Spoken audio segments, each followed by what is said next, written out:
शिव महापुराण सभी पुराणों में सबसे महत्वपूर्ण माना जाता है। इसमें शिव भक्ति और शिव महिमा का प्रचार प्रसार किया गया है।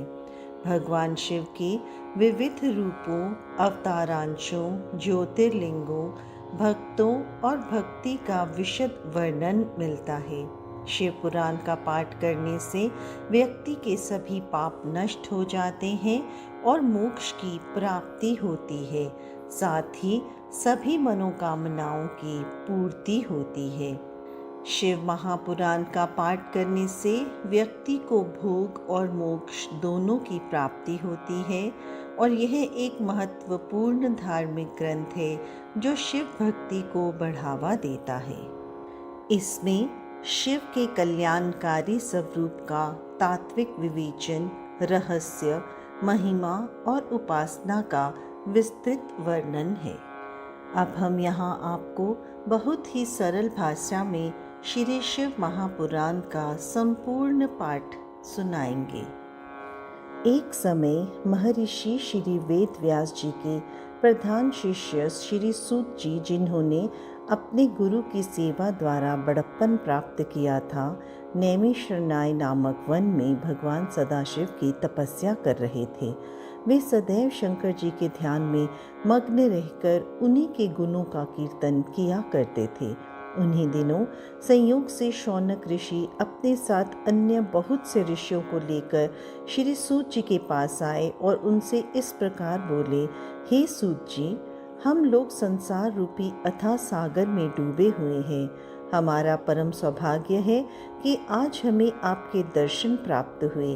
कुछ समय पश्चात वह युग आने वाला है जिसमें पुराने धर्म नष्ट हो जाएंगे, पापाचार में वृद्धि होगी। सब लोग उस धर्म को त्याग कर कुमार्ग पर चलने लगेंगे। चारों वर्ण इस प्रकार अपने कर्मों से पतित हो जाएंगे कि ब्राह्मण वर्ण खेती करने लगेगा। ब्राह्मण छल कपट में अत्यंत चतुर होंगे और अपने धर्म को भुला देंगे।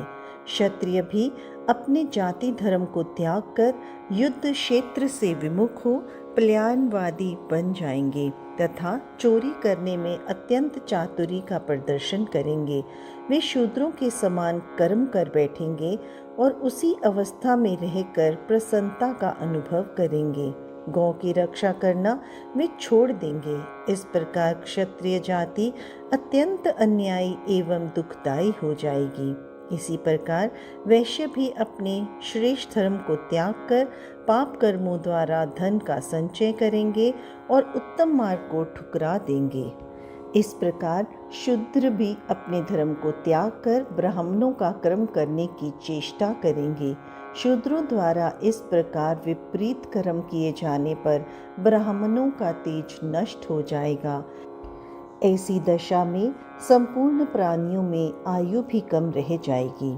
संसार में जब इस प्रकार अधर्म बढ़ जाएगा और जाति बंधन नष्ट प्राय हो जाएगा, उस समय भिक्षुकों द्वारा भिक्षा मांगे जाने पर भी उन्हें कोई कुछ दान नहीं देगा। वरन संकर मनुष्य अपने को उच्च कुलीन समझकर और लोगों को हे दृष्टि से देखेंगे। स्त्रियां भी दुष्ट प्रकृति वाली बनकर अपने पति की सेवा से विमुख हो जाएंगी। ऐसी अवस्था में संतान भी अपने माता पिता से प्रीति रखना त्याग देगी। मनुष्यों में संयम, जप, तप, शील नष्ट हो जाएगा। ऐसी अवस्था में प्रतिदिन सत्य और शौच का अभाव होता जाएगा। हे सूत जी, ऐसे घोर कालिकाल में लोग तपस्वियों को केवल इसलिए सम्मान देंगे कि वे उनके पुत्र आदि उत्पन्न होने की कामना को पूर्ण करने में सहायता प्रदान करेंगे। इस युग में केवल बालों को संभाल लेना ही सुंदरता का लक्षण होगा और अपने पेट को भर लेना ही सबसे श्रेष्ठ कार्य समझा जाएगा। भला आप ही बताइए कि ऐसे घोर समय में कलयुगवासी जीव किस प्रकार मुक्ति प्राप्त कर सकेंगे। वे अपने पापों और सहस्त्रों दुष्कर्मों को भस्म कर सत्य पथ को अपनाने में किस प्रकार समर्थ हो सकेंगे। आप सब प्रकार की चिंताओं को दूर करके प्रसन्नता प्रदान करने वाले हैं। हम लोग इसी चिंता में डूबे थे कि तब तक हमें आपके दर्शनों का सौभाग्य प्राप्त हो गया। अब कृपया करके कोई ऐसा उपाय बताइए जिससे हमारी यह चिंता नष्ट हो जाए और हम प्रसन्नता को प्राप्त करें। संसारी जीवों का हित चाहने वाला आपके समान और कोई नहीं है। आपने भगवान वेदव्यास जी की अत्यंत सेवा की है और अनेक पापियों को पाप रूपी समुद्र से पार उतारा है। भगवान कृष्ण द्वैपायन ने अत्यंत कृपा करके आपको संपूर्ण पुराण पढ़ाए हैं, अतः आप हम पर भी अवश्य कृपा करें। शौनक ऋषि के मुख से निकले हुए इन शब्दों को सुनकर सूत जी अत्यंत प्रसन्न हुए। तदुपरांत अपने नेत्रों से प्रेमाश्रुओं की वर्षा करते हुए इस प्रकार बोले, हे शौनक जी और अन्य ऋषि महानुभावों, आप लोग परम ज्ञानी और संपूर्ण संसार का हित चाहने वाले हैं। यद्यपि संसारी लोगों की वह बुद्धि नष्ट हो गई है जिसमें सबके मंगल का ध्यान रहता है, परंतु आप सब लोग उसके उपवाद स्वरूप हैं, क्योंकि आपने अन्य लोगों के उपकार के लिए ही मुझसे यह प्रश्न किया है। अतः अब मैं आपकी इस प्रीति के वशीभूत होकर भगवान सदाशिव की उस परम स्तुति का वर्णन करूँगा जिसे सुनकर काली काल के दुख नष्ट हो जाते हैं और अज्ञानी जीवों को भी मुक्ति प्राप्त होती है। यही कारण है कि जो लोग बुद्धिमान होते हैं वो भगवान सदाशिव की तपस्या द्वारा संपूर्ण पदार्थों को अनायास ही प्राप्त कर लेते हैं। शिवलोक में किसी भी प्रकार शोक और दुख कभी भी नहीं व्यापता। जो लोग शिव जी का नमन करते हैं वे बहुत संतान प्राप्त करते हैं। अतः हे ऋषियों, उचित यही है कि इस संसार को दुख रूप समझकर शिवजी के चरणों में ही प्रीति लगाई जाए। हे शौनक, शिवजी की स्तुति करने में वेद भी असमर्थ हैं, अतः शिवजी का क्षण भर के लिए भी ध्यान करना नहीं भूलना चाहिए। सूत जी के मुख से यह वचन सुनकर शौनक ऋषि अपने दोनों हाथ जोड़कर उनके सम्मुख बैठ गए। तदुपरांत सब ऋषियों ने परस्पर विचार विनिमय करके सूत जी से कहा, हे सूत जी, शिवजी तो निर्गुण कहलाते हैं। उन्होंने सगुण रूप किस प्रकार धारण किया, उन्होंने संसार को किस प्रकार उत्पन्न किया और स्वयं किस प्रकार स्थित रहते हैं, वे किस कार्य से प्रसन्न होते हैं और प्रसन्न होकर क्या वरदान देते हैं। हे सूत जी, यह सब वृत्तांत और इसके अतिरिक्त भी भगवान सदाशिव के संबंध में और जो कुछ भी जानने योग्य हो आप हमें बताइए, क्योंकि आप श्री वेद व्यास जी की कृपा से भूत, भविष्य एवं वर्तमान इन तीनों कालों की गति को जानने में समर्थ हैं। तभी तो व्यास जी ने कृपा करके अपने श्री मुख से आपको इस ब्रह्मांड का संपूर्ण रहस्य समझा दिया है। यह बात निश्चित है कि जब तक श्रेष्ठ ब्रह्म ज्ञानी से भेंट नहीं होती तब तक शोक और मोह नष्ट नहीं होता।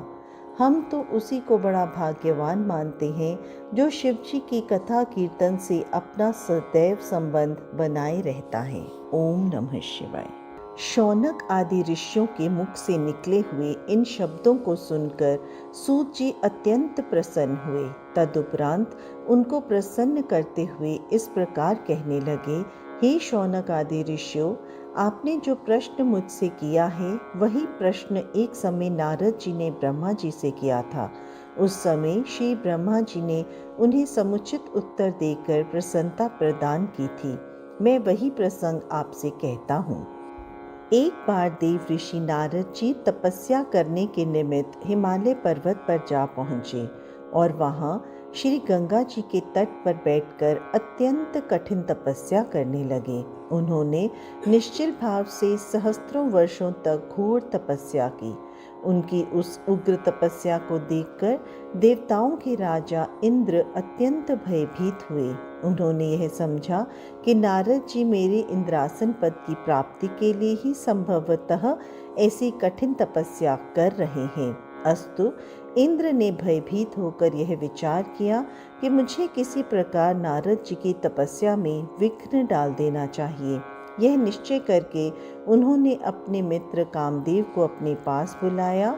जब कामदेव उनके पास आ गया तब उन्होंने उसे संबोधित करते हुए कहा, हे मित्र, तुम्हारी सहायता से मैंने अनेक अहंकारियों के अहंकार को नष्ट किया है। इस समय नारद जी हिमालय पर्वत पर बैठे हुए शिव जी की तपस्या कर रहे हैं। मुझे भय है कि कहीं वे अपनी तपस्या द्वारा मेरे इंद्रासन को न छीन लें। अतः तुम कोई ऐसा उपाय करो जिससे नारद जी की तपस्या भंग हो जाए। सूत जी बोले, हे ऋषियों, इंद्र के मुख से निकले हुए उन शब्दों को सुनकर कामदेव ने उन्हें मनोकामना सिद्धि का विश्वास दिलाते हुए नारद जी पर विजय पाने के हेतु अपनी संपूर्ण सेना को तैयार किया।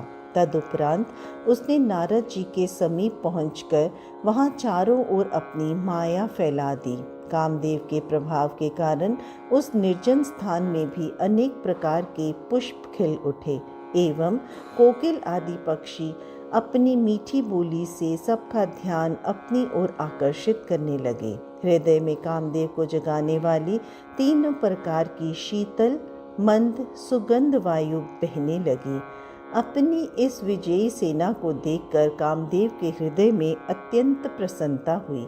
वह अपनी शक्ति भर जो कुछ भी कर सकता था उसे कर चुका, परंतु उसके कृत्यों से नारद जी का मन तनिक भी विचलित नहीं हुआ।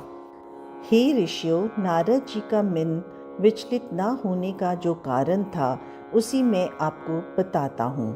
कारण केवल यही था कि जिस स्थान पर नारद जी बैठे हुए तपस्या कर रहे थे उसी स्थान पर एक बार पहले सदाशिव ने कामदेव को जलाकर भस्म कर दिया था। तदुपरांत उसे जीवित होने का वर देकर यह कहा था कि अन्य स्थानों पर तेरा प्रभाव भले ही हो, परंतु इस स्थान पर कभी प्रभाव नहीं हो सकेगा।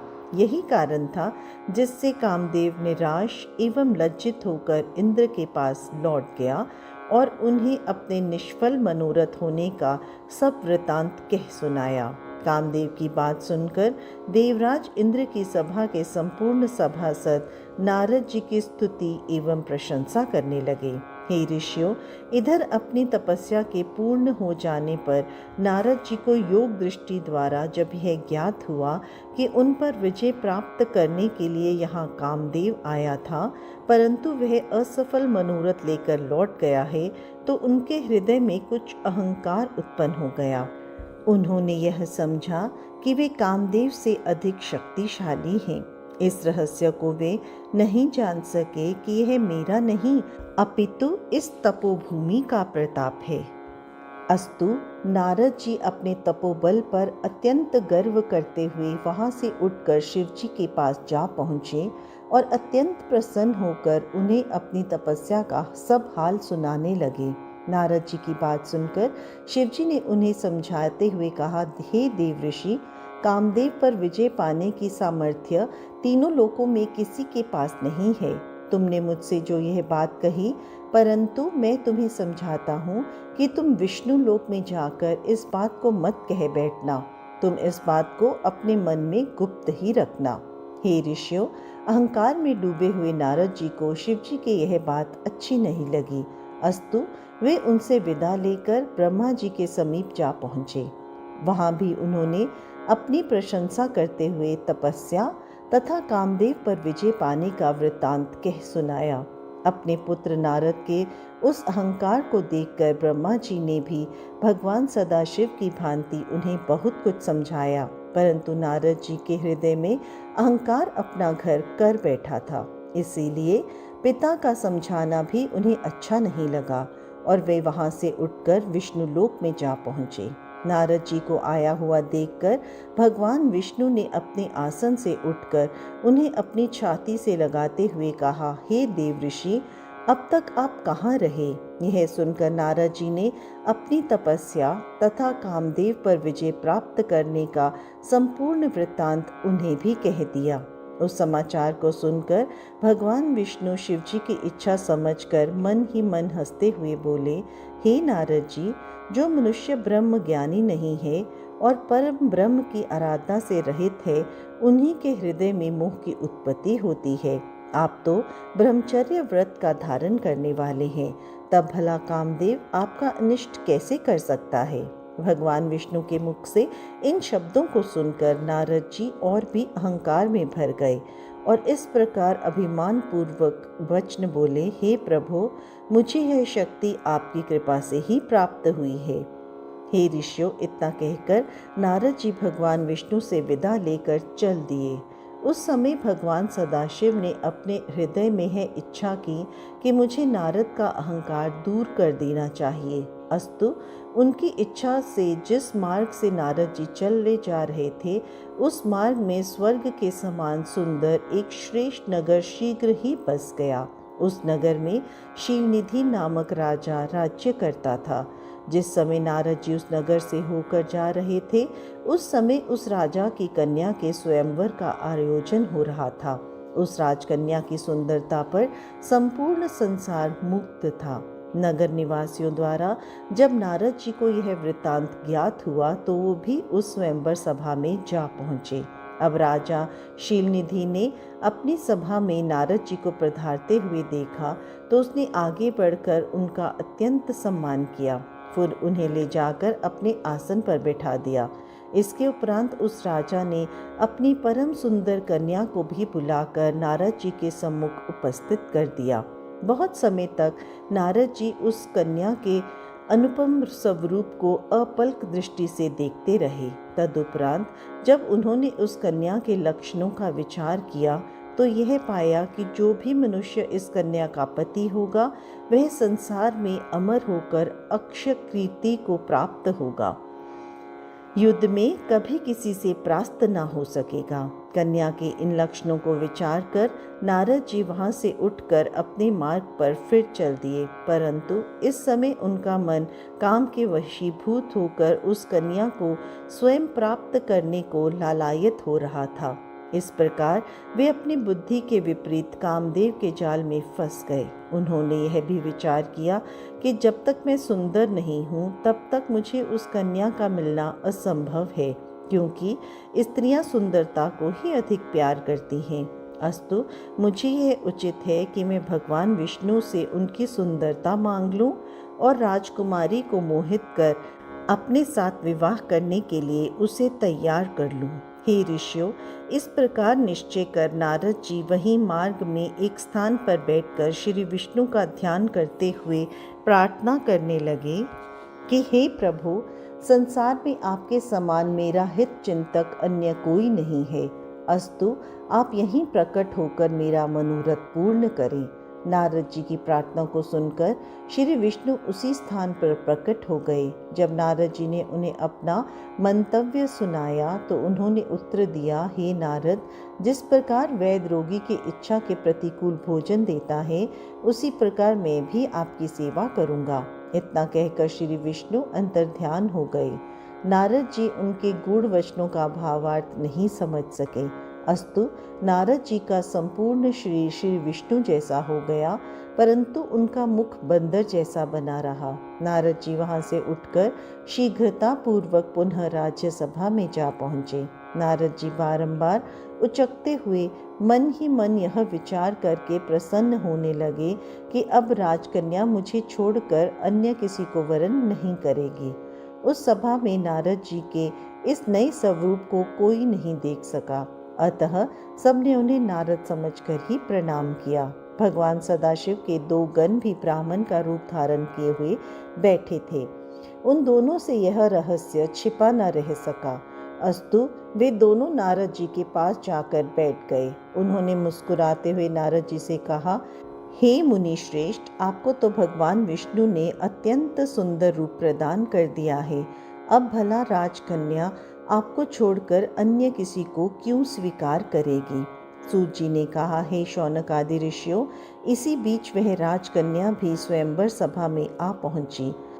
जब उसने नारद जी के उस भयानक स्वरूप को देखा तो वह अपने मन में अत्यंत अप्रसन्न हुई और मुंह फेंक कर दूसरी पंक्ति में अपने योग्य पति को ढूंढने लगी। इधर नारद जी की यह दशा थी कि वे बारंबार उचक उचक कर चारों ओर से उस राजकन्या के समीप पहुंचने का प्रयत्न करते थे।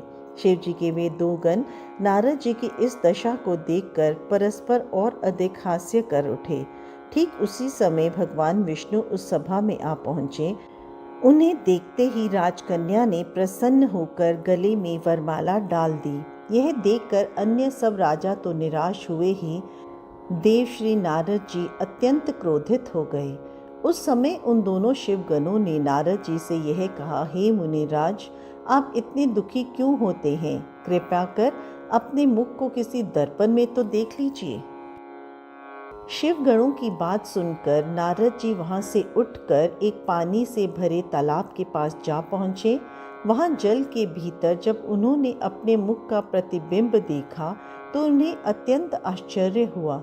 अपने उस विकृत रूप को देखकर उन्हें अत्यंत क्रोध हो आया और उसी क्रोध में उन्होंने उन दोनों शिवगणों को यह श्राप दिया, अरे मूर्खों, तुमने हमारी बहुत अप्रतिष्ठा की है, अतः तुम दोनों भी छली और पापी हो जाओ। तुम अपने किए का फल पाओ कि जिससे फिर ऐसा नीच कर्म करने की तुम्हें हिम्मत ना पड़े।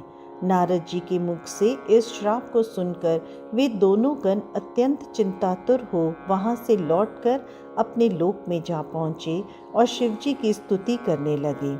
इधर नारद जी भी कुछ देर बाद अपनी यथार्थ दशा में आ गए, परंतु उनके मन में यह विचार निरंतर चक्कर काटता रहा कि विष्णु द्वारा छल किए जाने के कारण ही मेरा यह अपमान हुआ है, अतः या तो मैं विष्णु जी को श्राप दूंगा, अन्यथा अपने प्राण त्याग दूंगा। हे ऋषियों, यह निश्चय कर नारद जी भगवान विष्णु के वैकुंठ धाम को चल दिए। उस समय नारद जी की इच्छा जानकर विष्णु भगवान उन्हें मार्ग में ही मिल गए। भगवान विष्णु के साथ वह कन्या भी थी जिसको उन्होंने स्वयंवर में प्राप्त किया था। अस्तु, भगवान विष्णु ने नारद को प्रणाम करके हास्यपूर्ण शब्द में कहा, हे नारद जी, आप इस प्रकार चिंतित होकर कहाँ जा रहे हैं?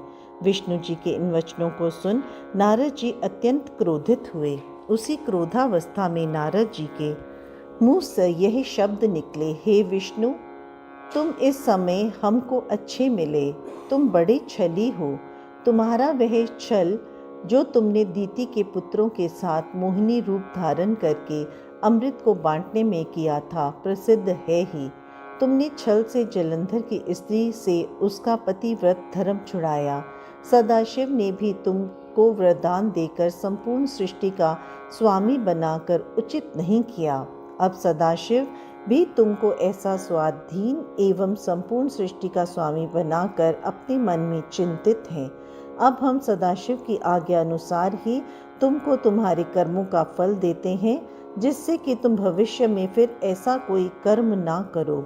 यद्यपि तुमको सदाशिव ने वरदान दिया है, तो भी हम केवल शिक्षा देने के लिए आपको यह श्राप देते हैं। नारद जी ने इतना कहकर विष्णु जी को यह श्राप दिया, हे विष्णु, तुमने जिनके समान हमारा मुख कर दिया था, वही बानर तुम्हारी सहायता करेंगे। जिस स्त्री के लिए तुमने हमारा अपमान किया, तुम भी उसी स्त्री के वियोग में अत्यंत दुखी होकर वन वन में घूमते फिरोगे। विष्णु जी ने यह सुनकर नारद जी के चरणों में अपना मस्तक रख दिया, परंतु नारद जी ने उन्हें क्षमा नहीं किया। भगवान सदाशिव ने यह देखकर नारद जी के मन से अपनी माया हटा ली। उस समय ना तो नारद जी की वह दशा रही, ना ही वहाँ कोई ऐसी स्त्री दिखाई दी। तब नारद जी ने आश्चर्यचकित होकर खेद प्रकट करते हुए कहा, कहा नहीं जा सकता कि यह सब वृत्तांत सत्य है या मैंने इसे स्वप्न में देखा है। फिर आपकी माया अपरंपार है, जिससे हम जैसे बुद्धिमान भी भ्रमित हो जाते हैं। कहते हुए नारद जी विष्णु जी के चरणों में गिरते हुए बोले, हे नारायण, आप मेरे श्राप का खंडन कर दीजिए और जो कठोर शब्द मैंने कहा है उस महापाप के लिए मुझे क्षमा कर दीजिए। यह सुनकर विष्णु जी ने कहा, हे नारद, तुमने सदाशिव के वचनों की जो अवज्ञा की है, यह सब उसी का फल मिला है। अब भी उचित है कि तुम चैतन्य होकर सदाशिव को महान समझो। वे ही तीनों स्वरूप धारण करके तीनों कार्यों द्वारा संपूर्ण सृष्टि का संचालन करते हैं। वे स्वयं प्रलय के स्वामी हैं। मैं केवल सदाशिव के तप के कारण ही सबसे बड़ा गिना जाता हूँ। हे नारद, तुम उन्हीं सदाशिव की तपस्या करो, क्योंकि उनकी आराधना और तपस्या के बिना कोई भी परम पद प्राप्त नहीं कर सकता। अब तुम्हें उचित है कि सब कुछ त्याग कर सदाशिव का भजन करो और उनके शत नाम का जप करो। वे ही मेरी शक्ति हैं। तुम हृदय में शिवजी के चरणों का ध्यान कर देशाटन करो, जिससे तुम्हें दुख ना होगा। तुम्हारे लिए यही उचित है कि समस्त भूमंडल पर भगवान सदाशिव की महिमा देखते हुए काशी जी को सिधारो। उसे रुद्र क्षेत्र, वाराणसी, मुक्ति क्षेत्र और महाशमशान भूमि भी कहते हैं। इतना कहकर विष्णु जी अंतर ध्यान हो गए और नारद जी सदाशिव के पास चल दिए। मार्ग में वे दो गण मिले और वे भी नारद के चरणों में गिरकर क्षमा याचना करते हुए बोले, हे ऋषिराज, हम ब्राह्मण नहीं अपितु सदाशिव के गण हैं। हमने आपका बड़ा अपमान किया है, इसलिए हमें अपना दास समझकर कृपा करें, क्योंकि हम अपने कर्मों का फल प्राप्त कर चुके हैं। नारद जी ने यह वचन सुनकर खेद प्रकट करते हुए कहा, मेरी बुद्धि भ्रष्ट हो गई थी। सदाशिव की माया अपरंपार है। मैंने जो कुछ कहा है, हे शिवगणों, वह होकर ही रहेगा। परंतु मैं तुम्हें यह वर देता हूँ कि तुम दोनों भाई मुनि के वीर्य एवं राक्षसी के गर्भ से उत्पन्न होगे और बहुत प्रतापी होगे। संपूर्ण सृष्टि पर विजय प्राप्त करोगे और अनेक प्रकार के भोग भोग कर सदाशिव की भक्ति से अचेत ना होगे। अंत में वानर और मनुष्य द्वारा तुम मुक्ति प्राप्त करोगे। इतना कहकर नारद जी पहले सदाशिव के पास और फिर ब्रह्मा के पास गए और वहां दोनों हाथ जोड़कर स्तुति करते हुए बोले, हे पिता, आपने विष्णु जी की जो कथा मुझसे कही थी, जिसमें भक्ति, वैराग्य, तप, दान की रीति एवं तीर्थ आदि का वर्णन है, वह तो मैंने सुनी, परंतु मैं सदाशिव जी की भक्ति से अभी अनभिज्ञ हूँ। इसलिए कृपया करके मुझे क्रम से बताइए कि सदाशिव आदि, मध्य तथा अंत में क्यों रहते हैं और कैसे प्रसन्न होते हैं। वे निर्गुण होकर भी सगुण कैसे हो जाते हैं। आप अपनी तथा विष्णु जी की उत्पत्ति के ऊपर भी प्रकाश डालिए। शिव और पार्वती के जितने भी चरित्र हों, कृपया करके उन पर भी प्रकाश डालिए, जिससे मुझे और आपको प्रसन्नता प्राप्त हो। इतनी कथा सुनकर सूत जी ने कहा, हे शौनक आदि ऋषियों, नारद जी का यह प्रश्न सुनकर ब्रह्मा जी ऐसे प्रेम मग्न हुए कि उनकी आंखों से अश्रुधारा बह निकली। उन्हें तन, मन, स्त्री, पुत्र, घर द्वार आदि किसी का भी कुछ ध्यान न रहा। बहुत देर बाद जब वह प्रकृतिस्थ हुए, तब शिव शिव कहते और शिवजी का ध्यान करते हुए हंसकर बोले, हे नारद, तुम्हें बहुत बहुत धन्यवाद है। तुमने मेरे संपूर्ण कुल को मुक्त कर दिया है, क्योंकि तुम्हारे हृदय में भगवान सदाशिव की भक्ति उत्पन्न हुई है। इस प्रकार प्रशंसा करने के उपरांत पितामह ब्रह्मा जी ने नारद जी से कहा, हे पुत्र, मैं सर्वप्रथम अपनी बुद्धि के अनुसार भगवान सदाशिव के निर्गुण चरित्र का वर्णन करूंगा। तदुपरांत उनकी सगुण महिमा को कहूँगा। तुम्हें ये जान लेना चाहिए कि जिस समय सृष्टि का कहीं चिन्ह भी न था, उस समय भगवान सदाशिव ही निर्गुण रूप से सर्वत्र व्याप्त सच्चिदानंद स्वरूप एकमात्र पर ब्रह्म थे। वे भगवान सदाशिव सत्य और परमानंद रूप हैं। वे मन तथा वचन के स्वामी हैं और नाम रूप से हीन हैं। वे किसी के वशीभूत ना तो देखने में आते हैं और ना कोई उनका आदि अंत ही जानता है। वे किसी के वशीभूत ना होकर संपूर्ण सृष्टि के स्वामी बने हुए हैं। वे ही मनुष्य के कर्मों के साक्षी हैं तथा सर्वव्यापक होते हुए भी सबसे भिन्न रहते हैं। हे नारद, उन शिवजी की स्तुति करने में सहस्त्र फणधारी शेषनाग भी हार गए हैं। योगी लोग उनका भजन करते हैं, परंतु उनके आदि और अंत को नहीं जान पाते। वे निर्गुण स्वरूप वाले प्रभु बिना कान के ही सब कुछ सुन सकते हैं, बिना आंख के ही सब कुछ देख सकते हैं, बिना नाक के ही संपूर्ण सुगंधियों को सूंघ लेते हैं, बिना मुख के ही संपूर्ण पदार्थों का भोजन करते हैं, बिना जीवा के ही संपूर्ण विद्या को पढ़ते हैं। जिन स्वामी की ऐसी विचित्र महिमा है, उनकी स्तुति भला किस प्रकार की जा सकती है। हे नारद, ऐसे निर्गुण स्वरूप भगवान सदाशिव ने जब अपने मन में यह इच्छा की कि हम एक से अनेक हो जाएं, तो उस समय वे सगुण रूप हो गए। उनके निर्गुण और सगुण रूप में कोई अंतर नहीं है।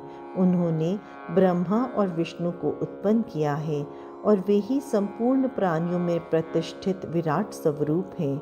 उनके सहस्त्रों नाम हैं, जिनमें शिव, शंकर, हर, नाथ, महेश, परमदेव, वामदेव, जगदीश्वर, परमेश्वर, परमात्मा, ब्रह्म, गिरीश, शंभु, सदाशिव, अनीश, विबुध, पार्वतीपति, चक्री, त्रिशूलपानी, ईश्वर, सुखदाता, अनादि, अनंत, सर्व आदि संसार में अधिक प्रसिद्ध हैं। वे भगवान सदाशिव ब्रह्मा एवं विष्णु द्वारा मान प्राप्त करते हैं।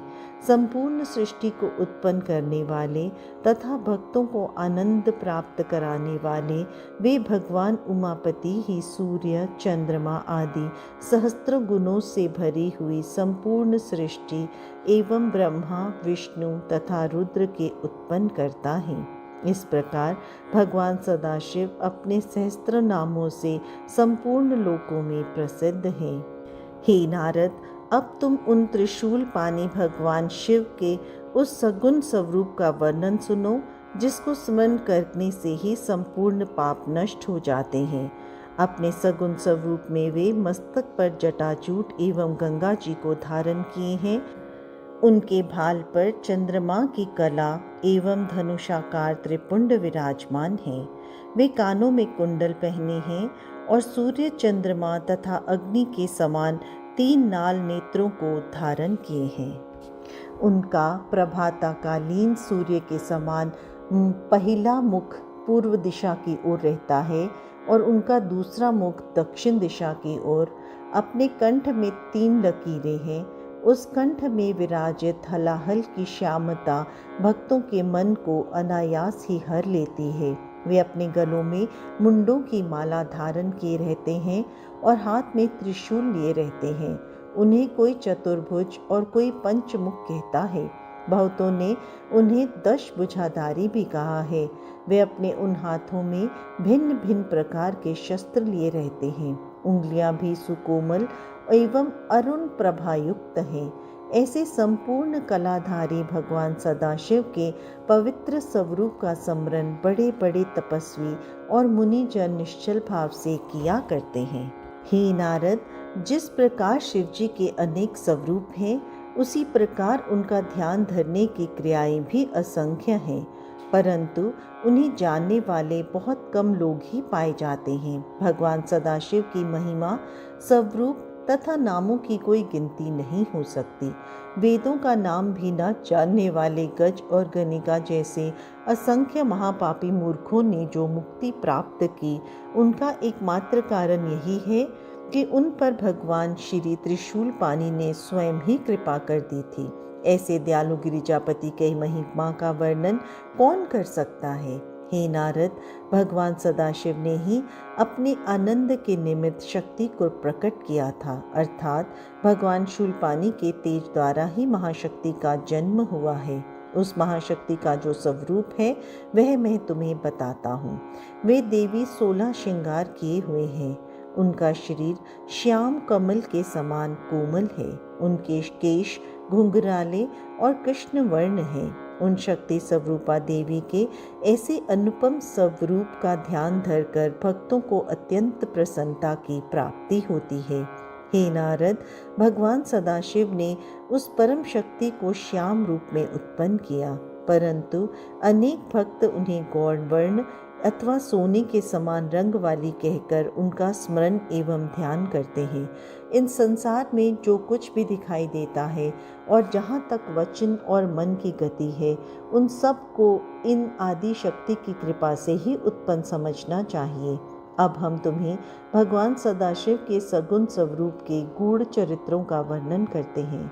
हे नारद, भगवान सदाशिव को परब्रह्म एवं भक्ति उमा को परम शक्ति समझना चाहिए। सर्वप्रथम भगवान सदाशिव ने उमा नाम धारिणी उस परम शक्ति के साथ विहार करने के निमित्त एक लोक की रचना की, जिसमें दुख, चिंता, शोक और दारिद्र्य का कोई स्थान नहीं है। वह लोक अत्यंत रमणीक, परम विचित्र एवं मनोहर है। उस स्थान को भगवान सदाशिव किसी भी समय नहीं छोड़ते, इसीलिए वह अविमुक्त कहा जाता है। वह स्थान सृष्टि के संपूर्ण जीवों को आनंद देने वाला होने के कारण आनंद वन के नाम से भी प्रसिद्ध है। वह स्थान सिद्धरूप, तेज स्वरूप तथा अद्वितीय होने के कारण काशी भी कहलाता है। उस नगर में भगवान सदाशिव ने अपनी इच्छा से एक ऐसे भवन का निर्माण किया जो अनेक प्रकार के रत्नों से अलंकृत है, जिसमें मोतियों की झालरें लटकती रहती हैं और जहाँ छत्र, विमान आदि असीमित संख्या में रखे हुए हैं। उस लोक अथवा नगर में कल्प वृक्ष के समान मनोभिलाषा पूर्ण करने वाले सहस्त्रों वृक्ष विद्यमान हैं। उस भवन को भगवान सदाशिव ने अपनी आदि शक्ति सहित सुशोभित किया। उन्होंने परम शक्ति को संबोधित करते हुए कहा, हे प्रिय, यह लोक अत्यंत उत्तम, परम पवित्र और प्रसन्नता प्रदान करने वाला है, अतः यह मुझे और तुझे अत्यंत प्रिय है। यहाँ किसी भी प्रकार के दुख का कभी प्रवेश ना हो सकेगा। जो मनुष्य यहाँ पहुँच जाएगा वह नरक के दुखों से मुक्त हो जाएगा। हम इस काशी की जो प्रशंसा करते हैं सो कोई आश्चर्य की बात नहीं है, क्योंकि इसकी स्तुति का वर्णन करने में वेद भी असमर्थ हैं। इतना कहकर भगवान सदाशिव भगवती उमा के साथ वहीं विहार करने लगे।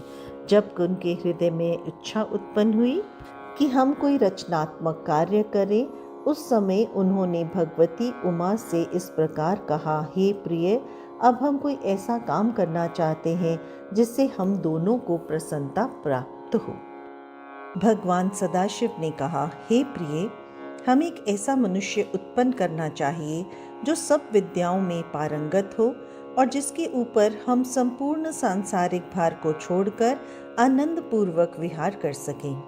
भगवान त्रिशूल पानी के मुख से निकले हुए इन शब्दों को सुनकर भगवती जगदम्बा जी ने अपनी बाईं ओर देखा तो इनकी इच्छा से तुरंत ही एक मनुष्य की उत्पत्ति हुई। वह मनुष्य अत्यंत स्वरूपवान, कलावान, बुद्धिमान और शीलवान था। उसका संपूर्ण शरीर श्याम वर्ण चंद्रमा जैसा था। वह अपने भाल पर त्रिपुंड धारण किए हुए था। वह पीत वस्त्र धारण किए हुए था। उसका प्रत्येक अंग सुडौल और परम सुंदर था। वह संपूर्ण विद्याओं का निधान, महाप्रतापी, सिद्ध रूप और पवित्र था। वह उत्पन्न होते ही बारंबार दंडवत करता हुआ भगवान सदाशिव और भगवती उमा के सम्मुख आ हाथ जोड़कर खड़ा हो गया। उस सुंदर मनुष्य को देखकर उमा सहित उमापति शिवजी अत्यंत प्रसन्नता को प्राप्त हुए। वह भी इन दोनों को देखकर बहुत हर्षित हुआ। तदुपरांत उसने हाथ जोड़कर इन दोनों की स्तुति और प्रशंसा करते हुए प्रार्थना की, हे पिता एवं हे मातेश्वरी, आप मेरा नाम रखकर मेरे योग्य जो कार्य हो उसे बताइए। यह सुनकर श्री शिव जी बोले, तुम्हारा नाम विष्णु होगा। संपूर्ण सृष्टि में तुम्हारे समान तेजस्वी और प्रतापी अन्य कोई प्राणी प्रकट न होगा। तुम्हारा यश संपूर्ण संसार में निरंतर फैला रहेगा। संसारी मनुष्य तुम्हें हरि, चतुर्भुज, भगवान, अच्युत आदि अनेक नाम से पुकारेंगे। तुम भक्तों का मनोरथ पूर्ण करने के लिए उत्पन्न किए गए हो। अब तुम्हें यह उचित है कि तुम तपस्या करो, जिससे तुम्हें अधिक तेज एवं सामर्थ्य की प्राप्ति हो। इतना कहकर भगवान सदाशिव ने विष्णु को योग विद्या का उपदेश किया। तब विष्णु एक स्थान पर बैठकर तपस्या करने में संलग्न हो गए। हे नारद, वे 12 दिव्य सहस्त्र वर्ष पर्यंत एक ही आसन पर बैठे हुए योग साधन द्वारा भगवान सदाशिव का ध्यान करते रहे, परंतु जब उन्हें तपस्या का कुछ भी फल प्राप्त नहीं हुआ तो उनके हृदय में अत्यंत शोक हुआ।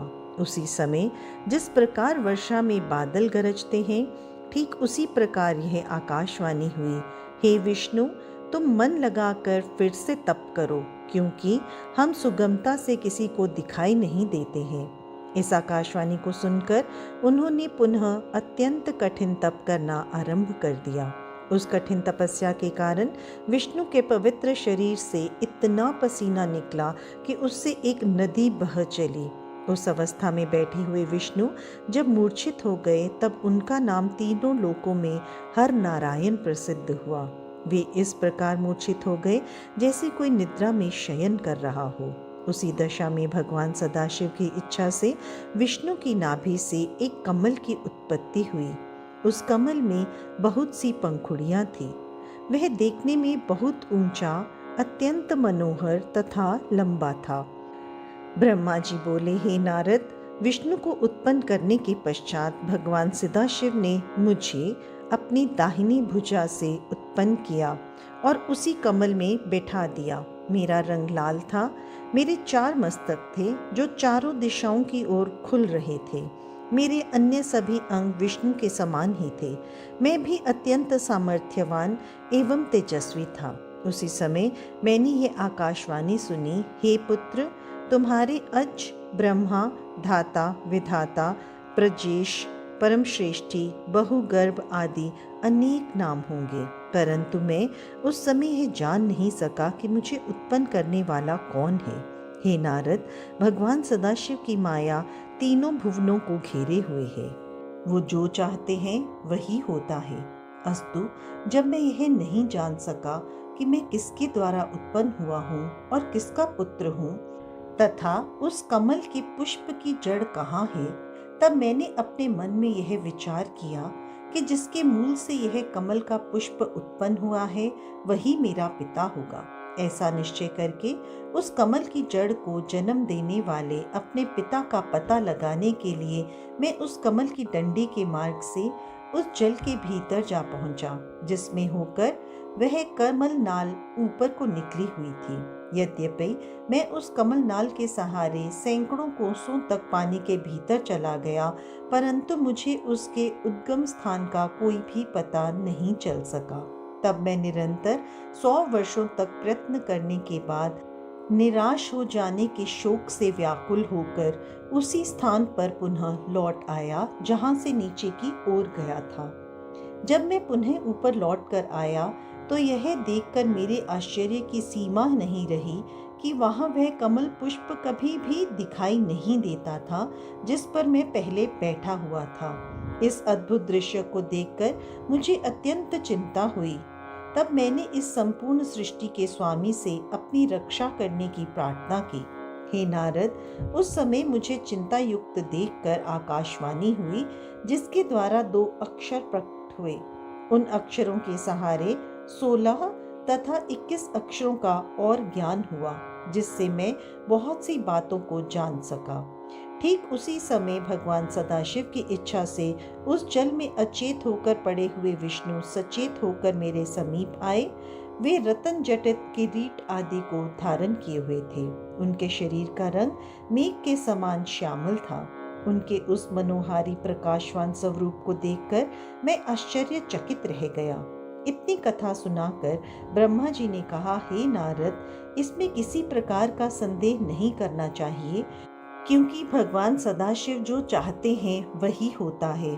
अस्तु, मैंने विष्णु के उस स्वरूप को देखकर पूछा, आप कौन हैं? विष्णु ने उत्तर दिया, हे ब्रह्मन, हम ब्रह्म, अलख, निरंजन, हरि, भूपति, निर्विकार, अचिंत्य तथा सत्यचित आनंद स्वरूप हैं। हम तुम्हारे पिता हैं और हमारी ही नाभि कमल द्वारा तुम्हारी उत्पत्ति हुई है। हम तुम्हारे पिता हैं और हमारी ही नाभि कमल द्वारा तुम्हारी उत्पत्ति हुई है। अब तुम निर्भय हो जाओ, क्योंकि हम तुम्हारे रक्षक हैं। हमसे ऊपर, हमारे समान अथवा हमसे उत्तम अन्य कोई नहीं है। हम ही सभी के स्वामी हैं। हे नारद, विष्णु जी ने यह बात अज्ञानावस्था में ही कही थी कि हम ही उत्तम हैं और हम ही ब्रह्म हैं, क्योंकि वे उस शिव जी की माया से अचेत थे। भला इस संसार में ऐसा कौन है जिसे भगवान सदाशिव की माया भुलावे में नहीं डाल देती। हे नारद, विष्णु के मुख से यह वचन सुनकर मुझे अत्यंत क्रोध आया। तब मैंने उनसे कहा, हे विष्णु, तुम ऐसी असत्य बात मत कहो और कैवल्य भाव का निश्चय रखो। यदि तुम हमें उत्पन्न करने वाले होते तो वेद हमें ब्रह्मा, पितामह, विधाता, परमेष्ठी आदि नामों से नहीं पुकारते। हम स्वयं ही तीनों गुणों को धारण करके संपूर्ण सृष्टि को उत्पन्न करने वाले हैं। अतः तुम्हें हमारे प्रति ऐसा शब्द नहीं कहना चाहिए। ऐसी बात सुनकर विष्णु बोले, हे ब्रह्मा, तुम्हें ऐसे अज्ञान में पड़ना उचित नहीं है। इस सृष्टि को उत्पन्न करने वाले तुम नहीं हो, बल्कि हम ही हैं। हम ही सब जीवों को उत्पन्न करके उनका पालन करते हैं और प्रलय काल में सबको नष्ट कर देते हैं। हमारे हरि, ईश, अच्युत आदि सर्वोत्तम नाम हैं। हमारी माया के वशीभूत होकर सब लोग अपना ज्ञान भुला बैठते हैं, इसलिए तुम भी ऐसा कह रहे हो। इसमें तुम्हारा कोई दोष नहीं है। यह संपूर्ण संसार हमारे द्वारा ही उत्पन्न हुआ है और हमारे ही अधीन बना रहता है। हम ही ने वेदों को बनाया है और तुम्हें नाभि कमल द्वारा उत्पन्न किया है। हमसे अधिक श्रेष्ठ अन्य कोई नहीं है।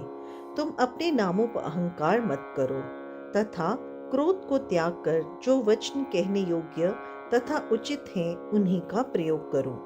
जिस प्रकार अंधा मनुष्य आंखों की महिमा का, निर्धन मनुष्य धनवान की अवस्था का वर्णन करे, उसी प्रकार वेद ने भी तुम्हारे नामों का वर्णन किया है।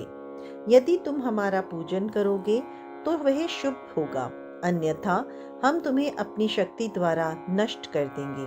हे नारद, विष्णु के ऐसे अहंकार पूर्ण शब्द सुनकर पहले तो मुझे बहुत हंसी आई, फिर हृदय में इतना क्रोध उत्पन्न हुआ कि मैं उनका शत्रु बन गया और उनसे इस प्रकार कहने लगा, हे विष्णु, जिस प्रकार गुरु अपने शिष्य को झिड़क कर बुलाता है, उसी प्रकार तुम हमें उपदेश क्यों दे रहे हो। हे नारद, परस्पर इस प्रकार कहते हुए हम तथा विष्णु आपस में युद्ध करने लगे।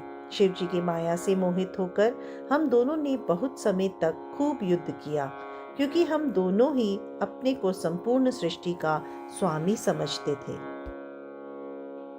ब्रह्मा जी बोले, हे नारद, हमें तथा विष्णु को परस्पर लड़ते हुए देखकर प्रलय कालीन प्रज्वलित बड़वाग्नि के समान शिव जी अचानक ही उस स्थान पर प्रकट हो गए। मैं उनकी उपमा किससे दूं? उनके उस परम तेजस्वी स्वरूप को देखकर हम दोनों ने परस्पर युद्ध करना बंद कर दिया। उस समय विष्णु अत्यंत भयभीत और आश्चर्यचकित होकर मुझसे कहने लगे, हे ब्राह्मण, यह निस्सीम तेज यहाँ कहाँ से आ पहुंचा? अब हम दोनों को उचित है कि हम इस तेज के आदि और अंत को देख आवें। हम दोनों में से जो भी इसके आदि और अंत को देख लेगा, उसी को सबसे बड़ा और सबका स्वामी स्वीकार कर लिया जाएगा। हमें तो यह तेज आदि और अंत से रहित जान पड़ता है। अच्छा, तुम इस तेज के ऊपर की ओर जाओ और हम नीचे की ओर जाते हैं। हे नारद, विष्णु की यह बात मैंने स्वीकार कर ली। तब हम दोनों अहंकारी उस तेज के आदि और अंत को देखने के लिए एक दूसरे से भिन्न दिशाओं में चल दिए। हे पुत्र, जो कार्य अहंकार की अवस्था में किया जाता है वह कभी पूर्ण नहीं होता और उसका फल भी अच्छा नहीं मिलता। जब तक मनुष्य अहंकार को नहीं त्याग देता, तब तक उनका कार्य सिद्ध नहीं हो सकता। हमारे और विष्णु के इस चरित्र को जो मनुष्य प्रातः काल हाथ पांव धोकर ध्यान में लाता है, उसे इस लोक में सुख, आरोग्य और परलोक में श्रेष्ठ गति की प्राप्ति होती है। हे नारद, हम और विष्णु एक दिव्य सहस्त्र वर्ष पर्यंत उस दिव्य ज्योति के आदि और अंत को ढूंढते रहे, परंतु हम में से किसी को भी उसका कुछ पता न चला। अस्तु, हम निराश होकर अपने स्थान को लौट पड़े। परंतु तभी एक आश्चर्य की बात हुई कि जिस स्थान से हम चले थे वह हमें बहुत ढूंढने पर भी कहीं दिखाई नहीं दिया। अतः हमें 1 सहस्त्र दिव्य वर्षों का समय अपने पहले स्थान पर ढूंढने में लग गया। उस समय हमें इस बात का भली प्रकार ज्ञान हो गया कि हमसे ऊपर भी कोई बड़ी शक्ति है जो सबसे उत्तम और पुरातन है। यह बात ध्यान में आते ही हम दोनों उस पवित्र निर्विकार स्वरूप की शरण में गए और परस्पर शत्रुता को त्याग कर भक्ति भाव से उस परम स्वामी की स्तुति करने लगे। हम दोनों की उस प्रार्थना को सुनकर यह आकाशवाणी हुई, हे ब्रह्मा तथा हे विष्णु, तुम दोनों योग साधन करो। हे नारद, उस आकाशवाणी को सुनकर हम दोनों ने योगाभ्यास करते हुए उस अलक्षित स्वामी की स्तुति में इस प्रकार कहना आरंभ किया, हे स्वामी, हम दोनों ने आपकी माया के वशीभूत होकर अपने को सृष्टि का उत्पन्न करता समझ लिया था।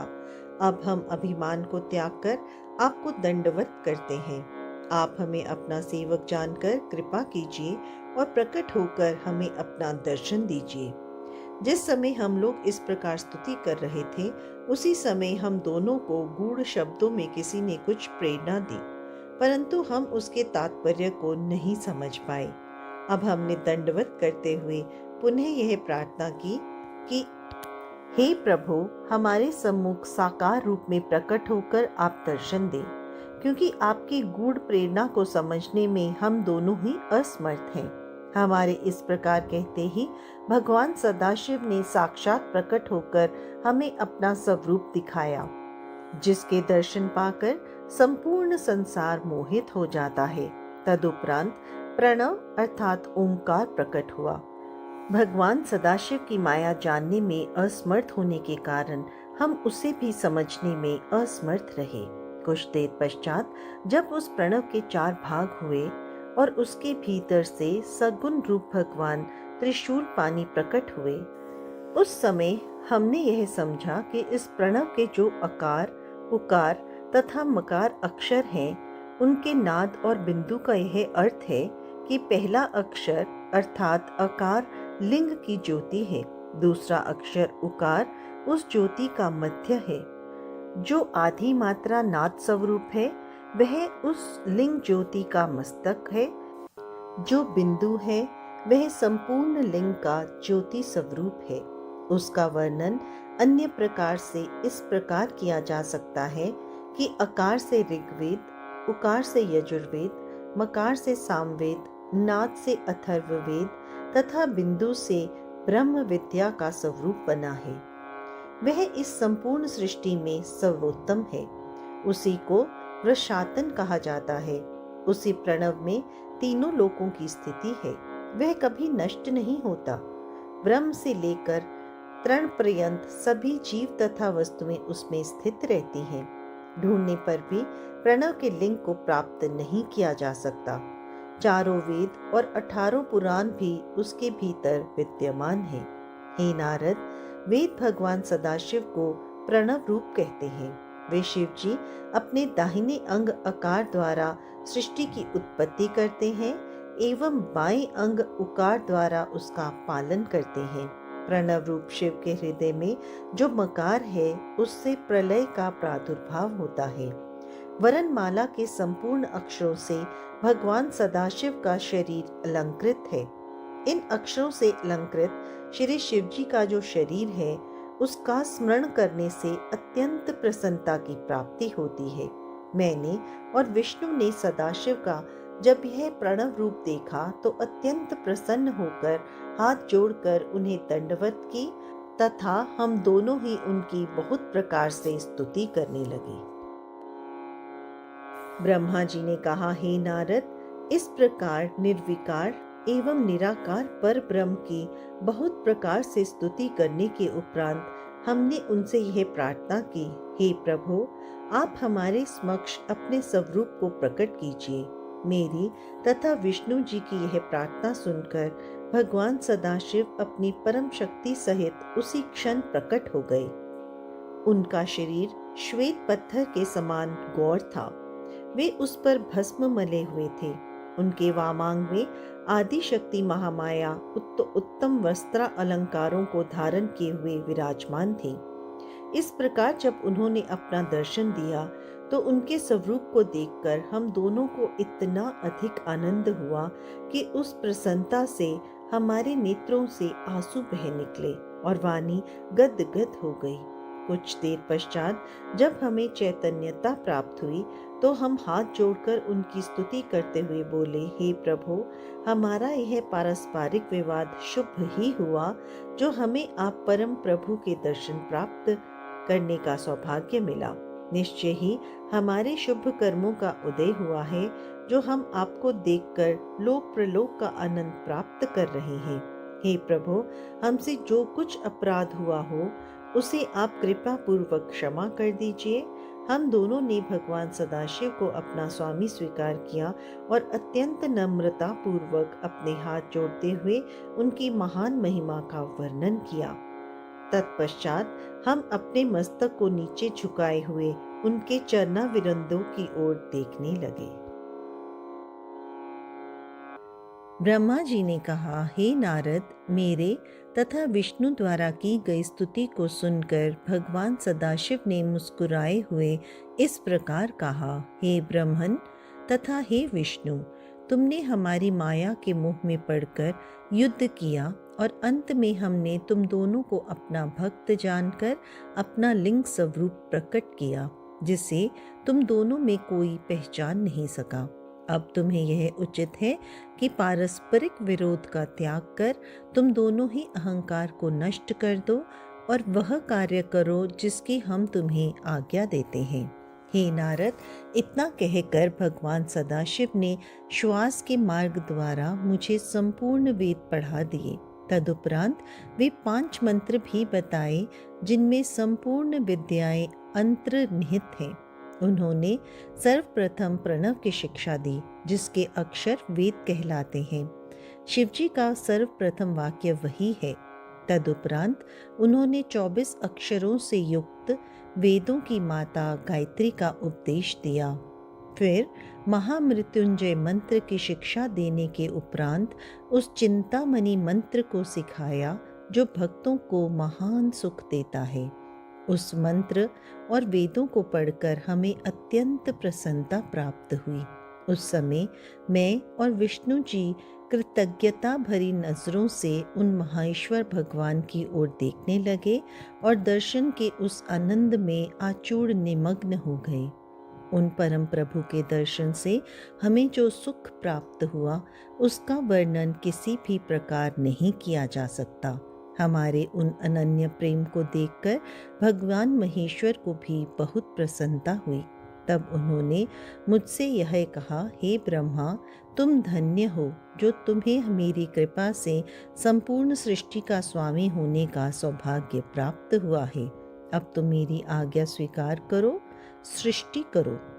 मुझसे यह कहकर फिर वे विष्णु की ओर देखते हुए बोले, हे विष्णु, तुम सृष्टि का पालन करने के अधिकारी हो। तुम हमें वेद का स्वरूप जानो और वेद में जो कुछ लिखा है उसे हमारी आज्ञा मानकर स्वीकार करो। हे नारद, भगवान त्रिशूल पानी की आज्ञा सुनकर हम दोनों ने उनसे प्रार्थना करते हुए कहा, हे प्रभु, हमें आपकी आज्ञा स्वीकार है, परंतु हम यह चाहते हैं कि आप स्वयं भी कोई अवतार ग्रहण कर हमारी सहायता करते रहें। तीनों लोकों का पालन करने के पश्चात अंत अर्थात प्रलय का अधिकार आप अपने पास रखें, हमारा यही मनोरथ है। इतना कहकर हम दोनों मौन हो गए।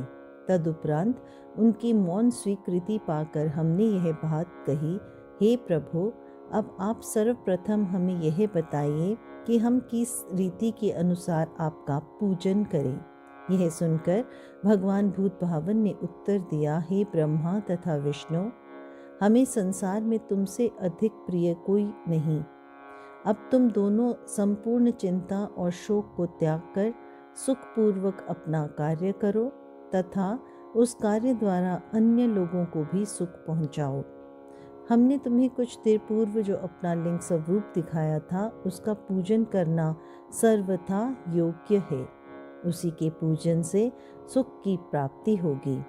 उस लिंग की उत्पत्ति का भेद यह है कि संपूर्ण संसार जिस क्षेत्र में लीन हुआ है उसी को लिंग कहते हैं। अस्तु, ऐसे लिंग के पूजन से इस लोक तथा प्रलोक में सुख प्राप्त होता है। लिंग के पूजन की महिमा अनंत है। तुमने जो हमसे अवतार ग्रहण करने की प्रार्थना की है, उसके संबंध में यह जान लो कि समय आने पर हम स्वयं ही प्रकट होकर आवेंगे। हमारे उस अवतार का नाम रुद्र होगा। हम चारों अर्थात ब्रह्मा, विष्णु, शिव तथा शक्ति एक ही स्वरूप हैं। जो व्यक्ति हम में किसी प्रकार का भेद समझेगा, उसे बहुत दुख उठाना पड़ेगा। इतना कहकर भगवान सदाशिव ने एक बड़े गुप्त भेद को प्रकट करते हुए मुझसे यह कहा, यह भेद वेद में भी अधिक गुप्त है।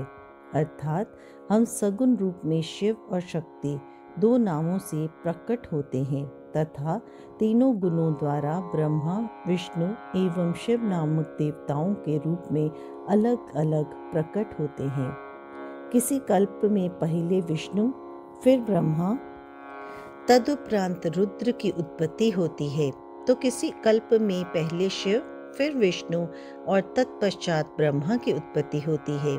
इस प्रकार तुम दोनों शक्ति के चिन्ह से रजोगुण तथा सतोगुण को ग्रहण करते हो। हर अर्थात महादेव हमारे ही अंश से उत्पन्न होकर हमारे ही तमोगुणी स्वरूप हैं। उनके अधीन प्रलय कार्य रहता है। अस्तु, जिस प्रकार हम तमोगुणी रुद्र का स्वरूप धारण कर प्रकट होंगे, वह सब हमने तुम्हें बता दिया। तुम दोनों श्याम एवं लाल वर्ण का स्वरूप धारण किए हुए हो, अतः हम श्वेत रूप धारण करेंगे। तुम दोनों पर तमोगुण का प्रभाव न होगा, परंतु हमारे रुद्र स्वरूप की यह स्थिति होगी कि वह तमोगुण से संयुक्त होने पर भी दिन रात पवित्र योग में निमग्न रहेगा। हे नारद, मुझे यह आज्ञा देकर भगवान सदाशिव ने विष्णु जी की ओर देखते हुए यह कहा, हे विष्णु, तुम संपूर्ण जीवों का भली प्रकार पालन करना। हमारे दाहिनी ओर से ब्रह्मा, बाईं ओर से विष्णु और हृदय से रुद्र की उत्पत्ति होगी। हमारी शक्ति जो उमा है, वह भी दो अंशों में प्रकट होंगी, जिससे तुम अलग अलग नहीं समझे जाओगे। पहले अंश से वे लक्ष्मी स्वरूपा होकर तुम्हें प्राप्त होंगी और दूसरे अंश से सरा होकर ब्रह्मा को प्राप्त होंगी। उनके उमा स्वरूप को हर स्वीकार करेंगे। उस समय संसार में उनका नाम सती प्रसिद्ध होगा। इस प्रकार ब्रह्मा, विष्णु तथा हर, यह तीनों देवता अपनी शक्तियों के साथ रहकर वेद का पूजन करेंगे। अस्तु, तुम दोनों को उचित है कि तुम हमारी इस आज्ञा का अनुसरण करो। ब्रह्मा का एक दिन सहस्त्र चतुर्योगी का होगा। इस प्रकार की 100 वर्ष की आयु ब्रह्मा की होगी। ब्रह्मा की संपूर्ण आयु का समय विष्णु के आधे दिन के बराबर होगा और विष्णु की संपूर्ण आयु का समय हर का एक दिन होगा। ऐसा एक दिन व्यतीत हो जाने पर हमारा सगुण स्वरूप निर्गुण होकर प्रलय कर दिया करेगा। इतना कहकर भगवान सदाशिव ने हम दोनों के मस्तक पर अपने दोनों हाथ रखे। इस प्रकार उपदेश तथा शिक्षा देकर जब भगवान शिव अंतर्ध्यान हो गए, तब हम दोनों शोक से व्याकुल हो हाथ जोड़कर शिव शिव कहते हुए जिस ओर वे गुप्त हुए थे उसी ओर मुंह किए बारंबार दंडवत करते रहे। ब्रह्मा जी बोले, हे नारद, भगवान सदाशिव की आज्ञा पाकर विष्णु भी कुछ देर पश्चात अंतर्ध्यान हो गए और उन्होंने संपूर्ण लोक को ब्रह्मांड से पृथक कर दिया। अस्तु, उन्हीं सदाशिव की कृपा से शक्ति को प्राप्त कर मैंने ब्रह्मांड अर्थात सर्वोत्तम सृष्टि को उत्पन्न किया। अब मैं तुमसे जीवों की उत्पत्ति का वर्णन करता हूँ कि वे प्रकृति और पुरुष द्वारा किस प्रकार उत्पन्न होते हैं। जब भगवान सदाशिव और उनकी परम शक्ति प्रकृति ने इच्छा की कि उनकी इच्छा द्वारा सर्वप्रथम बुद्धि की उत्पत्ति हुई, उस महत्व से अहंकार एवं अहंकार से सतोगुण, रजोगुण तथा तमोगुण की उत्पत्ति हुई। इन तीन गुणों द्वारा पृथ्वी एवं आकाश उत्पन्न हुए। इसी प्रकार क्रमानुसार देवता, मनुष्य आदि योनियों की उत्पत्ति हुई। फिर मैंने भगवान सदाशिव के चरणों का ध्यान धरकर सर्वप्रथम सनक, सनंदन, सनातन, सनत कुमार एवं ऋभु इन 5 मनुष्यों को उत्पन्न किया। ये सब भगवान सदाशिव का ध्यान धरने के अतिरिक्त और कुछ नहीं जानते थे। इन्होंने मुझसे यह कहा कि हम लोग सृष्टि उत्पन्न करने का काम नहीं करेंगे। इस अवज्ञा को देखकर मुझे उनके ऊपर बहुत क्रोध आया, परंतु विष्णु जी के समझाने पर मैंने उस क्रोध को शांत कर लिया। तत्पश्चात मैंने परिश्रम पूर्वक बहुत समय तक तपस्या की, परंतु जब उस तपस्या का कोई फल ना निकला तो मुझे अपने मन में बहुत आश्चर्य हुआ।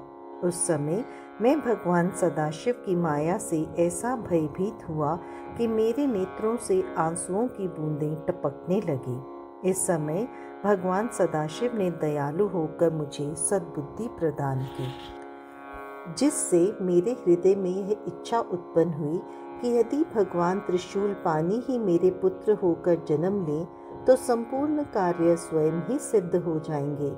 इस बात को मन में रखकर मैं फिर बहुत समय तक योग समाधि में लीन हो गया।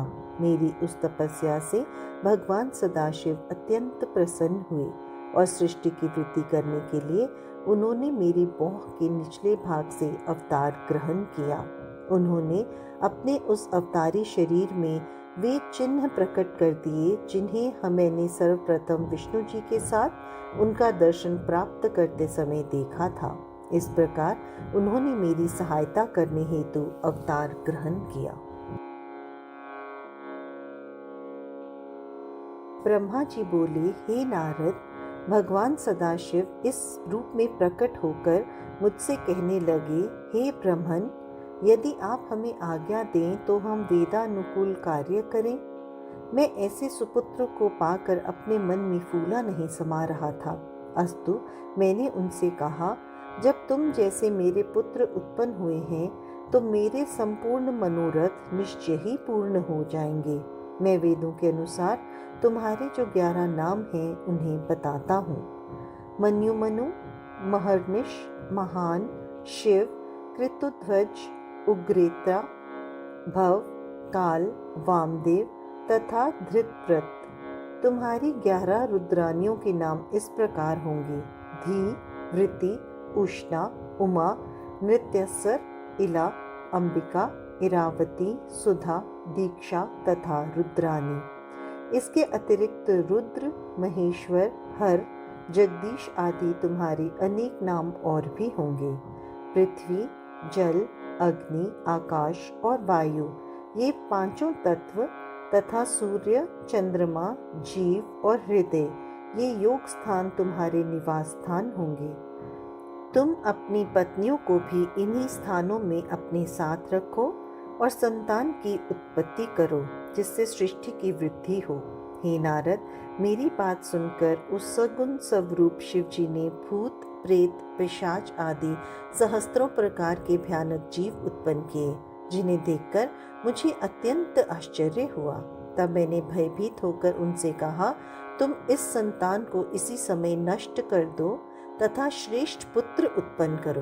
यह सुनकर उन्होंने उत्तर दिया, हे ब्राह्मण, जिन जीवों को बार बार जन्म लेना और मरना पड़े उन्हें हम उत्पन्न नहीं करेंगे, उन्हें तो आप ही उत्पन्न कीजिए, आप हमें भूलिएगा नहीं। यह कहकर शिवजी ने अपनी माया को मेरे ऊपर से हटा लिया। उस समय मैंने चैतन्य होकर अपना मस्तक दंडवत करने के हेतु उनके चरणों में झुका दिया। यह देखकर शिवजी ने मुझे ऊपर उठाते हुए मेरे मस्तक पर अपना हाथ फेरा। उस समय सनकादिक भी आकर शिवजी के चरणों में गिर पड़े और उन्हें दंडवत करते हुए स्तुति करने लगे। भगवान सदाशिव ने सब पर दयालु होकर उन्हें उत्तम बुद्धि प्रदान की। तदुपरांत वे मेरे ललाट के मार्ग से गुप्त होकर अपने लोक को चले गए। हे नारद, हम तीनों देवताओं में किसी प्रकार का अंतर नहीं है। अब मैं तुम्हें सृष्टि का वर्णन पुनः करता हूँ।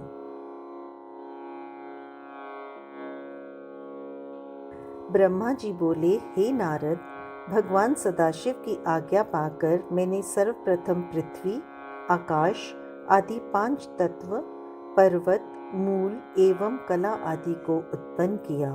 तदुपरांत अपनी इच्छा से विरची, अग्निरस, शातातप, भृगु, पुलस्त्य, पुल तथा वशिष्ठ इन सप्त ऋषियों को जन्म दिया। फिर मैंने अपने प्रत्यंग अंग से तुम अर्थात नारद, कृदम एवं दक्ष आदि 10 पुत्रों को उत्पन्न किया। फिर स्तन से मनुष्य, पीठ से पाप तथा अन्य अंगों से प्रीति, तृष्णा आदि को प्रकट किया।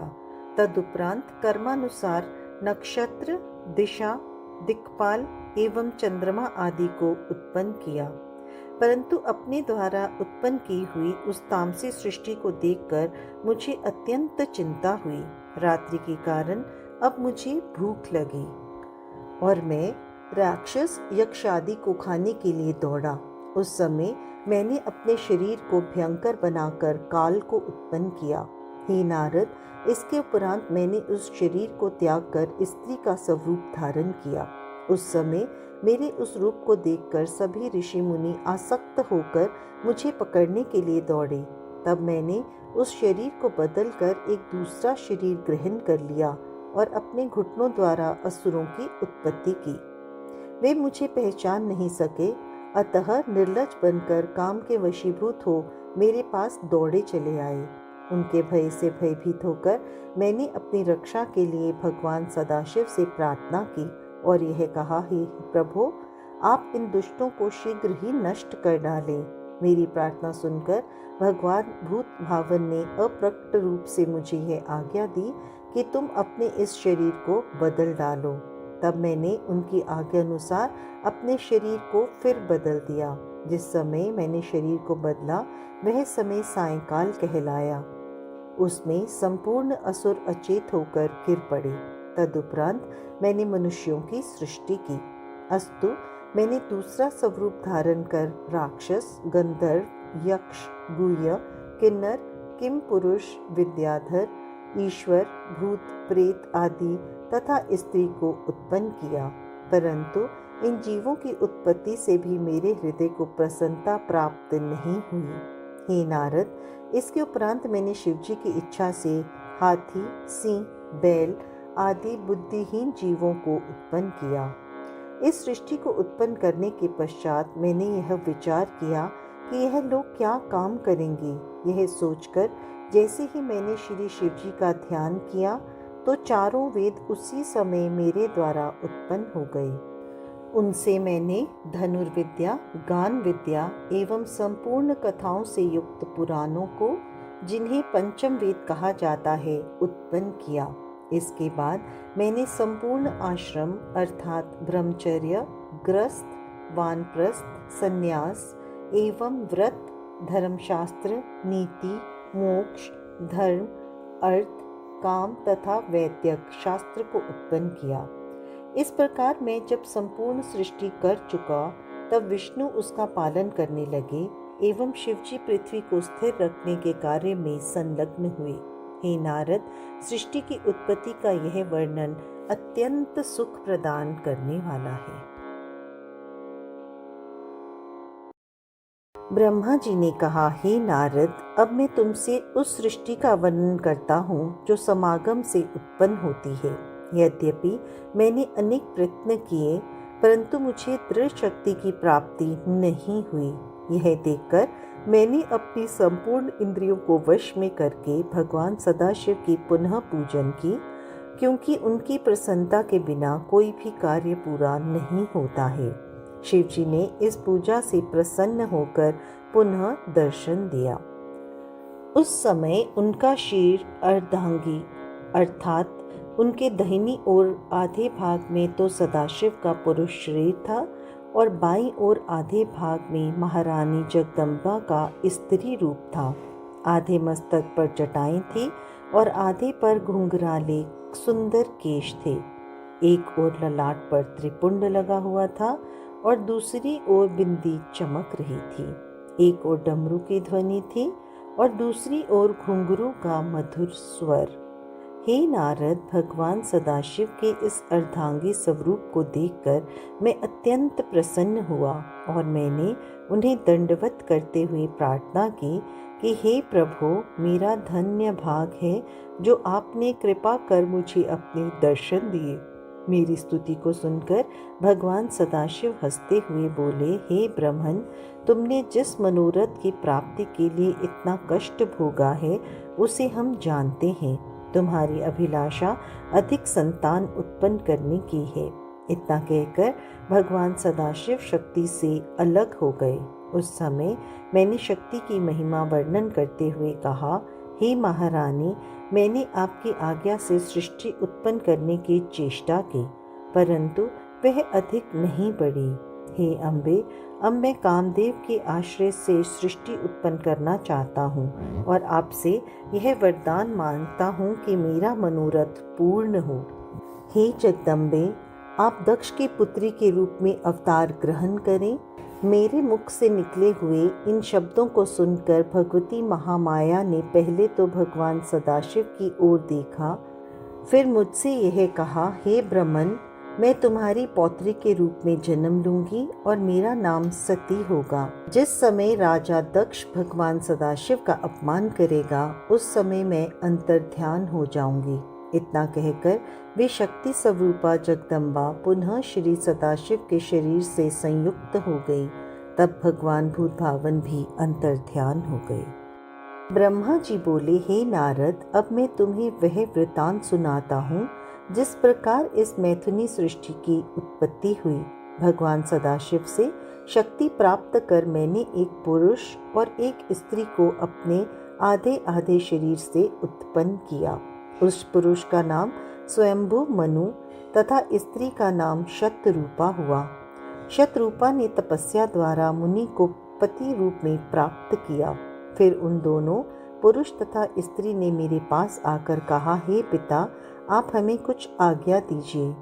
तब मैंने अत्यंत प्रसन्न होकर उन्हें यह आज्ञा दी थी कि तुम सर्वप्रथम भगवान सदाशिव का पूजन करो।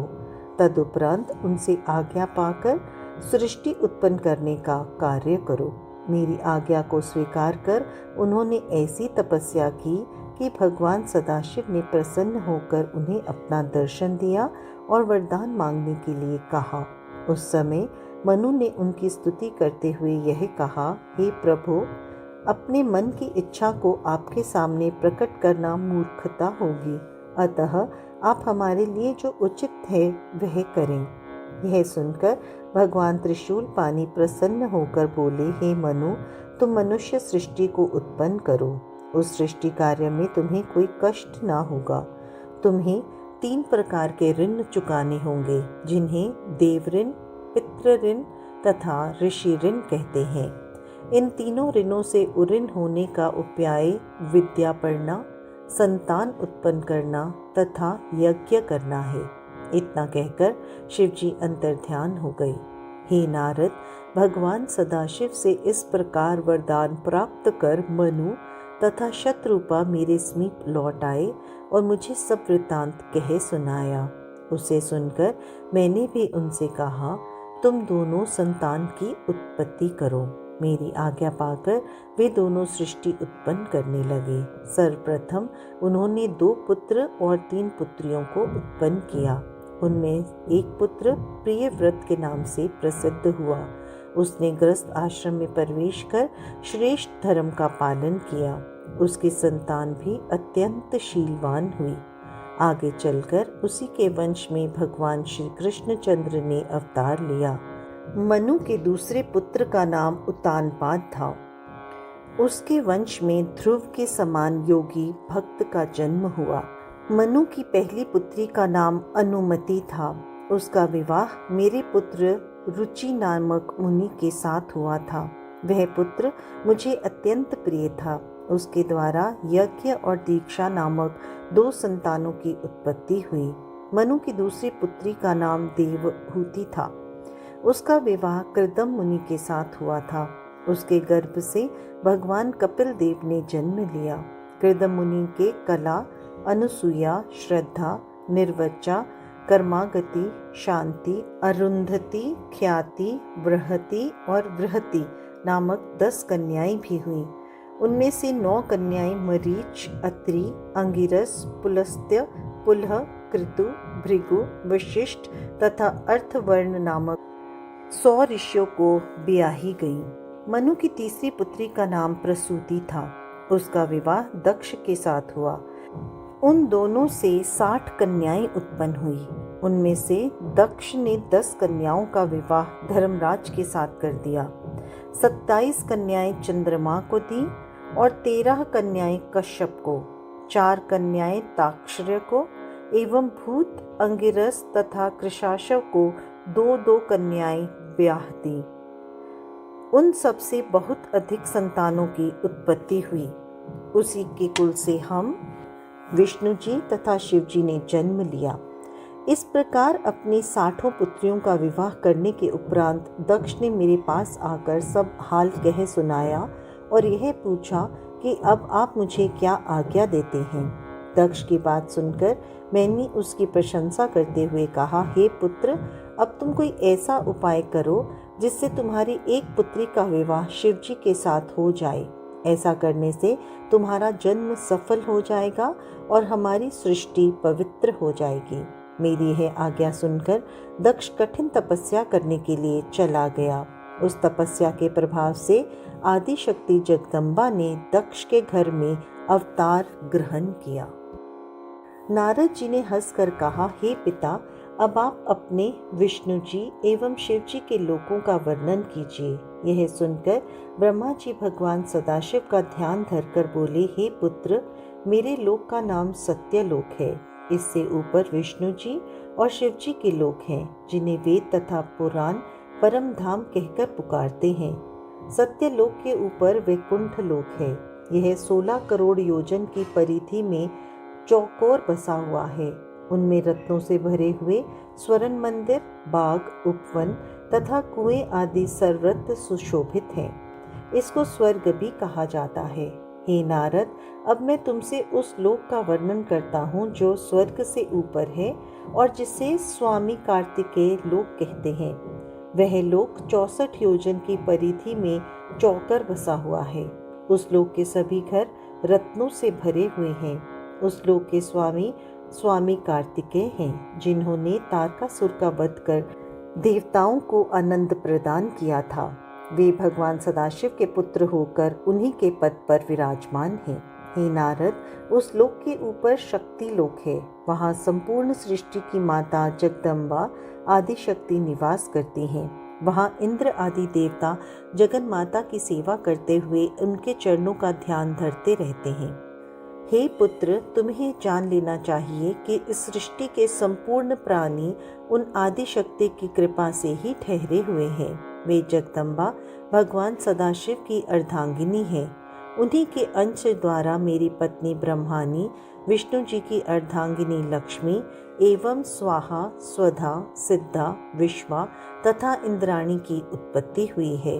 वह शक्ति लोक भली भांति सजा हुआ है।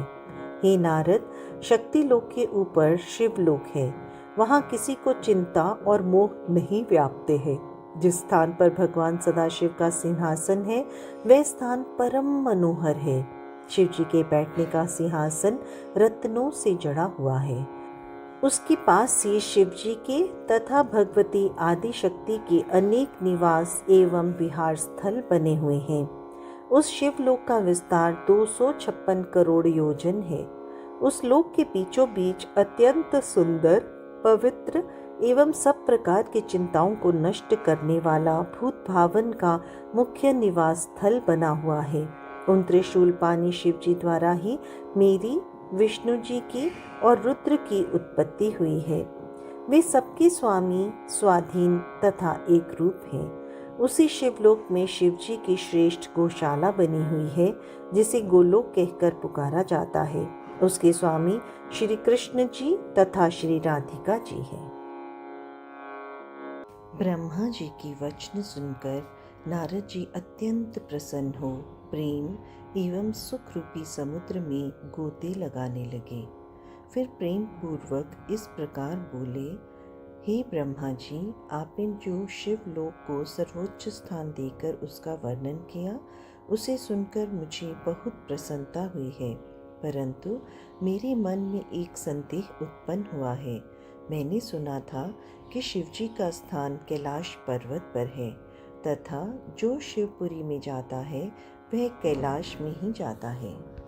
अब आप मुझे यह बताइए कि जो शिवजी कैलाश में निवास करते हैं, कि वे ही शिवजी हैं जिनका आप वर्णन करते हैं अथवा कोई दूसरे हैं? नारद जी का प्रश्न सुनकर ब्रह्मा जी बोले, हे नारद, अब मैं तुम्हें सब हाल विस्तार पूर्वक बताता हूँ। जो पर ब्रह्म सगुण रूप शंकर हैं और उनकी इच्छा से शक्ति द्वारा शिवानी हुई, वे ही ब्रह्म शिव अपनी शक्ति द्वारा संसार की सृष्टि करते हैं।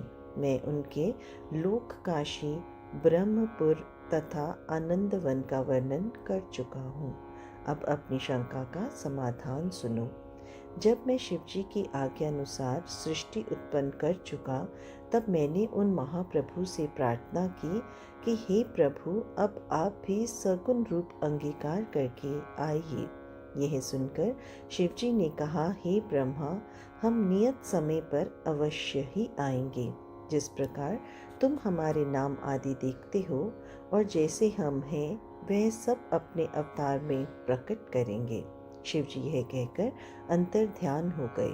इसके पश्चात शिवजी निश्चित समय पर प्रकट होकर मेरी इच्छा की पूर्ति के लिए कैलाश पर्वत पर उपस्थित हुए तथा गौरी जी को अपने से पृथक करके स्वयं कठिन तपस्या करते हुए त्रैलोक्य का पालन करने लगे।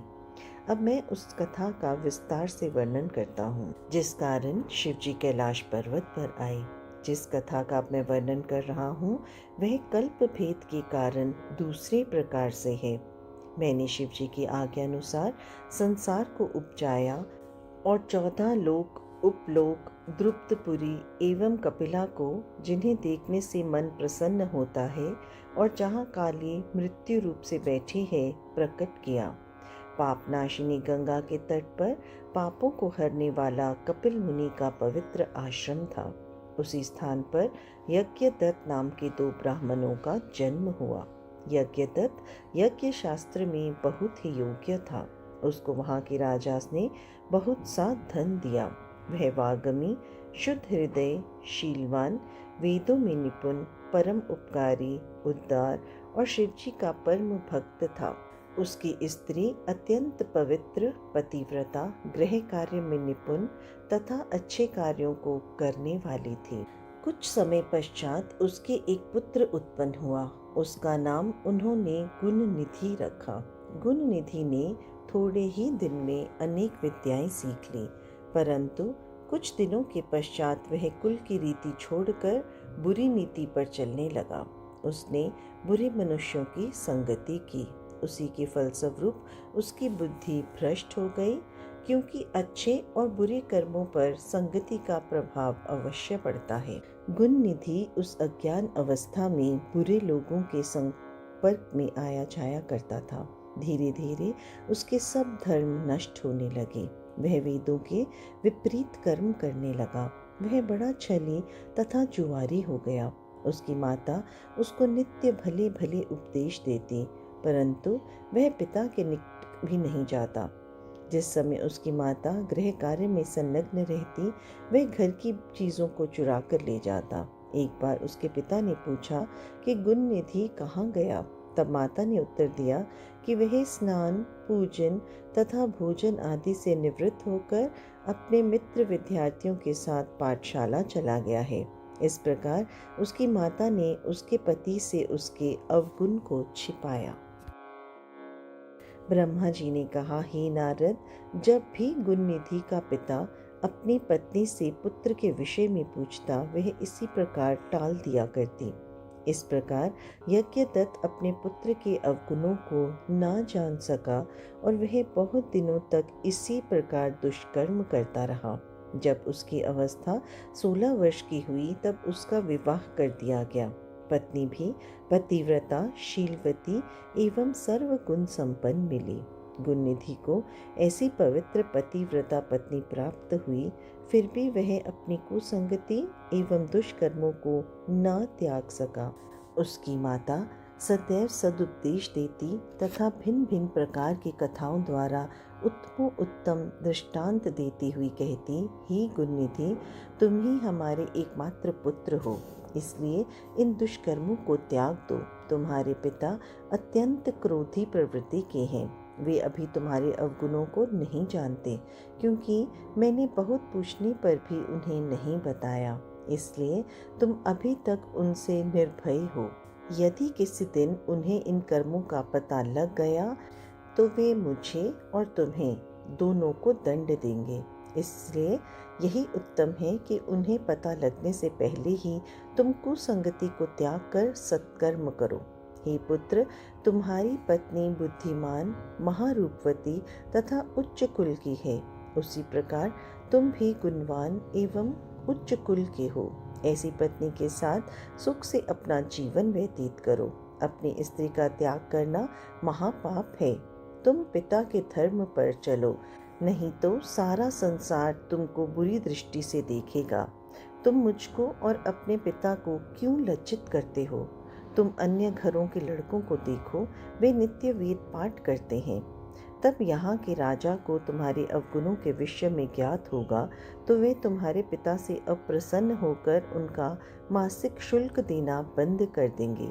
अभी तो लोग यह कहकर टाल देते हैं कि तुम यह अवगुण के कर्म लड़कपन के कारण करते हो, परंतु अवस्था बढ़ जाने पर सब लोग तुम पर हंसेंगे तथा व्यंग्य पूर्वक तानों से कहेंगे कि अब तुम्हारा कुल अति अपवित्र हुआ, तो तुम्हारे पिता की निंदा करेंगे और इन्हीं सब कारणों के कारण तुम्हारे पिता नरकगामी होंगे।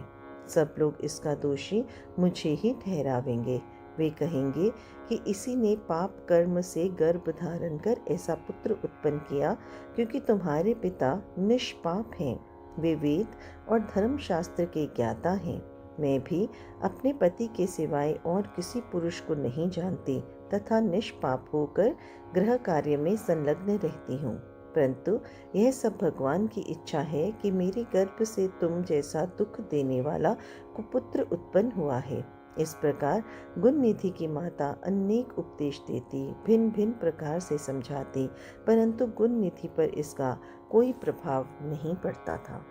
ब्रह्मा जी बोले, हे नारद, गुणनिधि को यदि मेरे समान भी कोई गुरु मिलता तो भी उस मूर्ख के मन में बुद्धि उत्पन्न न होती। गुणनिधि की माता उपदेश करते करते थक गई, परंतु गुणनिधि पर कोई प्रभाव नहीं पड़ा। वह सदैव जुआ खेलता, चोरी करता, मद्यपान करता और वेश्याओं के साथ भोग करने में अपना समय व्यतीत करता। इस प्रकार उसने कुछ ही दिनों में पिता का धन चुराकर जुआ, भोग और वेश्याओं पर खर्च कर डाला। इस प्रकार वह निर्धन हो गया। उसके पिता ने जितने बहुमूल्य रत्न एवं उत्तम वस्त्र अपनी विद्या के प्रभाव से राजा के यहाँ से प्राप्त किए थे, उनमें से कुछ भी शेष ना बचा। तब एक दिन गुणनिधि ने अपनी माता को पूरी तरह निद्रा में लिप्त देखकर उनके हाथ से अंगूठी उतार ली और उसको जुआरियों के साथ दांव पर लगा दिया। जुआरियों ने उस अंगूठी को भी जीत लिया। एक दिन अकस्मात उसके पिता यज्ञदत्त ने उस अंगूठी को एक जुआरी के पास देखकर पहचान लिया। उन्होंने उस जुआरी को एकांत में ले जाकर पूछा कि तुमने यह अंगूठी कहाँ से प्राप्त की है। उस जुआरी ने उत्तर किया, यह अंगूठी और इसी प्रकार की अनेक अंगूठियाँ मेरे पिता के घर में हैं। जान पड़ता है पराया धन देखकर तुम ललचाते हो। भला तुमने ऐसी चतुराई किससे सीखी है? तब यज्ञदत्त ने क्रोधित होकर उससे कहा, अब तुम हंसी छोड़कर तथा छल आदि को त्याग कर इस अंगूठी के विषय में सत्य सत्य बता दो कि यह तुमने कहाँ से प्राप्त की है। मैंने इसे राजा से प्राप्त किया है, अतः तुम इसे नहीं ले सकते।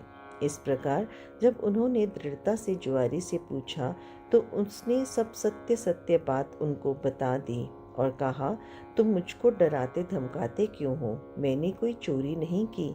यही क्या, और भी बहुत सी वस्तुएं मैंने तुम्हारे लड़के से जुए में जीती हैं। अनेक रत्न, सोने चांदी के आभूषण, पीतल तांबे आदि के बर्तन जो तुम्हारे घर में थे, हम लोगों ने वे सब तुम्हारे लड़के से जीत लिए हैं। वह केवल जुआ ही नहीं खेलता, अपितु चोरी और वेश्यागमन भी करता है। जुआरी के ऐसे वचन सुनकर यज्ञदत्त को बहुत आश्चर्य हुआ। वह कपड़े से अपना मुंह लपेटे शोक से रुदन करते हुए अपने घर आए और स्त्री से बोले, गुणनिधि कहाँ है और मेरी अंगूठी कहाँ है? उनकी स्त्री ने यह सुनकर भयभीत हो बड़ी चतुराई से उत्तर दिया, इस समय मैं अनेक कार्यों में व्यस्त हूँ। तुम्हारा भी पूजा पाठ का समय है। मुझे तुम्हारे प्रेमी अतिथियों को भोजन बनाना है। मैंने अंगूठी को किसी स्थान पर रख दिया है, परंतु इस समय स्मरण नहीं है। जिस समय इन कार्यों से अवकाश पाऊंगी, उस समय तुम्हारी अंगूठी खोजकर दे दूंगी। यज्ञदत्त यह सुन क्रोधित होकर बोले, हे कपूत की माँ, छल वार्ता में चतुर, मैंने जिस दिन भी तुमसे यह पूछा कि गुणनिधि कहाँ है, तभी तुमने उत्तर दिया कि वह अपने साथियों सहित विद्याध्ययन के लिए पाठशाला गया है। यदि अंगूठी नहीं मिलती तो अन्य वस्तुएं मुझे लाकर दिखाओ। अब तुम पुत्र मोह को त्याग दो, क्योंकि कुपुत्र किसी प्रकार का सुख नहीं पहुंचा सकता। अब मेरी इच्छा बिना पुत्र के रहने की है। मुझे ऐसी संतान की आवश्यकता नहीं है। अब तुमको यही उचित है कि हाथ में कुश एवं जल लेकर लड़के के नाम तिलांजलि छोड़ो। जब तक मैं यह ना कर लूँगा, तब तक भोजन ग्रहण ना करूँगा। गुणनिधि की माता अपने पति के ऐसे वचन सुनकर उनके चरणों में गिर पड़ी तथा क्षमा प्रार्थना करने लगी। कुछ समय पश्चात यज्ञदत्त का क्रोध भी कम हो गया। ब्रह्मा जी ने कहा, हे नारद, जब गुणनिधि ने यह बात सुनी, तब वह चिंता और शोक युक्त होकर अपने को भाग्यहीन समझने लगा। वह रो रो कर कहने लगा, हाय हाय, हे मेरी सहायक माता, अब मैं कहाँ जाऊँ, क्या करूँ? इस समय मुझको कुछ नहीं सूझ पड़ता है। मुझे धिक्कार है। गुणनिधि यह कहकर पिता के भय से भयभीत हो रोता हुआ घर से भाग गया। वह कुछ समय में ही मार्ग के परिश्रम से थक कर तथा शोक सागर में डूबकर हाय हाय करता हुआ रुदन करने लगा। रोते रोते वह कहा, हे मेरी माता, अब मैं कहाँ जाऊँ, क्या करूँ? मुझे आप कोई उपाय बताएं। मैं विद्या से हीन हूँ, जो मुझको इस समय लाभदायक होती। मैंने धन का संग्रह भी तो नहीं किया, जिससे विद्वान एवं बुद्धिमान लोग सुख से जीवन व्यतीत करते हैं। अब तो मैं भिक्षा मांगने के योग्य भी नहीं रहा। प्रातःकाल जब मैं सोकर उठता था, तो मेरी माँ मुझे बड़े स्नेह से भोजन देती थी, परंतु अब उस माता को मैं कहाँ पाऊँ, क्या करूँ, कहाँ जाऊँ? गुणनिधि इस प्रकार भयभीत हो रुदन करते करते अचेत होकर पृथ्वी पर गिर पड़ा। सूर्यास्त का समय हो गया। कुछ समय पश्चात वह सचेत होकर पुनः इसी चिंता में डूबा हुआ था कि इतने में एक शिव भक्त पुरुष शिवजी की पूजा के लिए उधर से निकला। उसके पास पूजन के लिए अनेक प्रकार की सामग्री और शिवजी के लिए भांति भांति के नैवेद्य थे। उसके साथ कुछ अन्य शिव भक्त भी थे। उस दिन शिवरात्रि थी, जिसमें मनुष्य व्रत करके मुक्ति प्राप्त करते हैं। यह शिवरात्रि सब व्रतों में श्रेष्ठ, अत्यंत सुखदायक, स्वयं शिव जी को अति प्रिय है। मूर्ख भी इस व्रत को कर कर अपने मनोरथ सिद्ध कर चुके हैं। जिस प्रकार शिवजी समस्त देवताओं को सुख प्रदान करते हैं, उसी प्रकार यह व्रत भी मनुष्यों को सुख प्रदान कर इस अपार संसार के ऋणों तथा बंधनों से मुक्त कर देता है। ऐसे परम शिवरात्रि व्रत को रखे हुए वे मनुष्य शिवालय में चले गए। जो पुरुष अनेक प्रकार के नैवेद्य एवं व्यंजन अपने साथ लाया था, उसकी सुगंधि पाकर गुणनिधि, जो बहुत भूखा था, विचार करने लगा कि रात्रि के समय जब ये लोग शिवजी को अर्पण करेंगे और सो जावेंगे, उस समय मैं इस सुगंधित भोजन को वहाँ से उठा लूँगा। गुणनिधि अपने मन में यह विचार कर उन्हीं लोगों के साथ चल दिया और शिवालय के ऊपर जाकर ठहर गया। शिव भक्त ने सच्चे हृदय से अनेक प्रकार से शिव जी की पूजा की। फिर वह भक्ति में खोकर नृत्य करने लगे। गुणनिधि ऊपर से यह सब देखता रहा। अब अपने मन में कहता था कि यदि इनकी दृष्टि क्षीण हो जाए तो मैं अपना काम करूं। कुछ समय पश्चात वे सब शिव भक्त ऊँघ गए। तब गुणनिधि सबको निद्रावस्था में देखकर शीघ्र ही शिवालय में जाकर धीरे धीरे दबे पांव नैवेद्य के पास जा पहुंचा। अंधेरा होने के कारण उसने प्रकाश करने के निमित्त धीरे से अपना कपड़ा फाड़कर बत्ती बनाई और उसको जलाया।